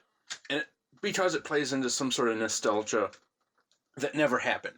Yeah. Like that time I was a Teenage Mutant Ninja Turtle that never happened. I was part of a group and everyone loved me. Yes. But like this, I walked out of that. Well, I didn't walk out of the movie. I just sat there on my couch thinking, this is crap. Well, your exact quote, and I wrote it down because I thought it was clever, that you, not to tell you what you said, but I'm going to tell you what you said. That a lot of the times you're sad when a movie ends because that world is over and you wish you could live in that world. Yeah, exactly. And you wanted nothing to do with this world of the 80s and bad music and stuff that you saw. And that's the thing. There's 80s movies I'll watch now and it's like, oh, that is great. Like Back to the Future, I still like. Okay. I would love to live in this weird little Back to the Future world. So you didn't even get a like, the 80s. You didn't get a nostalgic, like, happy vibe out of this. It just was, you were turned off by it completely. This was just basically like, a giant athletic 80s douche came and like slapped me the whole movie. This is 2 wheels for me. What did you say, 1.5? I said 1. You said 1? This is maybe 2 wheels for me, and I think part of that is I'm just giving it some props. Even after seeing it, I'm just giving it some props for its place in history. It's early Tom Cruise. I like Tom Cruise. He hasn't perfected being Tom Cruise yet in this. No, man, I'm giving it an extra wheel just because it's Top Gun in it. Top Gun. Yeah. No, screw that. This is 1 wheel. I got to look at it. I can't look at it as anything other than a movie. If this was just on cable and was never a big deal, if this movie came out this weekend and we went and watched it, which movies have changed so much, this movie would never come out this weekend. Top Gun 2 is going to be crazy action sequences, and Top Gun 2, at least visually, is going to be more than less like watching a Fast and Furious with planes. Yeah. It's going to be a blast, even if it's a terrible movie. Yeah. But they didn't have that kind of technology at the point. So this... I mean, that's the thing. If I was rating this historically, it would get a much higher rating. But rating it as a movie, This is 1 wheel. And I know people are going to hear that and be like, what? But, no, man, if you just look at this as a movie, you got to remember, we're watching this movie for the first time. Yeah. I enjoyed it, but I didn't... I got to stick with 1 wheel. I'm going forth between 1 and 2, but no. Yeah, that's the thing. Because there are scenes... Again, there's scenes I picked out that I like, but there's... Yeah, I thought... To be honest with you, with everything I've heard about this movie my whole life, I thought we were going to be sitting here and at the top be like, this was a 4-wheel movie, man. This was, like, I was expecting, and maybe there is a little bit of that. I would have been repeating the same lines that the co-pilot repeats to Iceman. Yeah, I was actually there by, like, this movie has brainwashed me into almost pulling a Maverick on it and listing everything that's wrong with it and being like, it's this, the characters... But it's great. But you know what? You're great, though, Top Gun. It's the best movie ever. It's the best movie. I almost pulled a Maverick. I almost enabled this movie. It would have been perfect if that would have been the ending. I should have just done that. This is the curse of the I should have just said that. Like, this was bad, and the pacing was bad, and the characters I don't think were developed. But this is the best movie ever, Top Gun. We did it. I just seeing it, again, we saw this for the first time, and just, if we're going to be honest and look at it as a movie, we just saw... Maybe I went into it with possibly a little bit too high of expectations, but 1 wheel. 1 wheel, folks. 1 wheel from both of us. Real quick, where to find us, Fastbag Podcast, anything. The website, we're going to bring that up again. Mm-hmm. We've made a nice website for us, fastbagpodcast.com. All our episodes will be there from now on. YouTube, Facebook, iTunes. blah, Yes, blah, you can get blah. it from iTunes. You're getting it from somewhere now. Continue to do so from those places unless we tell you otherwise. Yeah. YouTube, Twitter, of course, is where we're doing the majority of our communication. Probably the easiest place to get to us other than our own email is Twitter. Next week, Wonder Woman comes out. We will more than likely not be seeing Wonder Woman in the theater. I will be. Maybe I'll give a little mention of it, just like a 30-second review. Maybe I'll do a review on the website. Who knows? But we're thinking next week. Wonder Woman is getting, as of now, reviews dropped this morning. As of this recording, it's getting incredible reviews. Okay, I'm pumped for it. I don't know if it's quite a Fastback podcast. Yeah, episode. It might be. Okay. Yeah. But who knows? We're not limiting ourselves to anything. No. This could change in 3 days. This episode that we're talking about right now was supposed to be the Scorpion King, and then Top Gun 2 news dropped, and we're like, have you seen Top Gun? I've never seen Top Gun. Me neither. Yeah. We're watching Top Gun.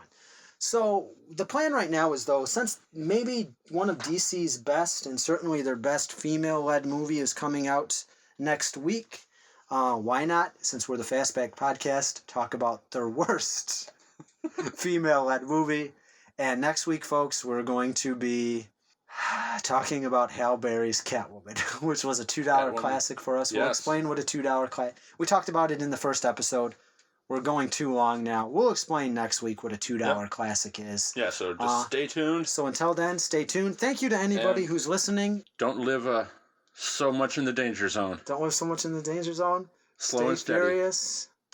Thank you, everybody. Bye.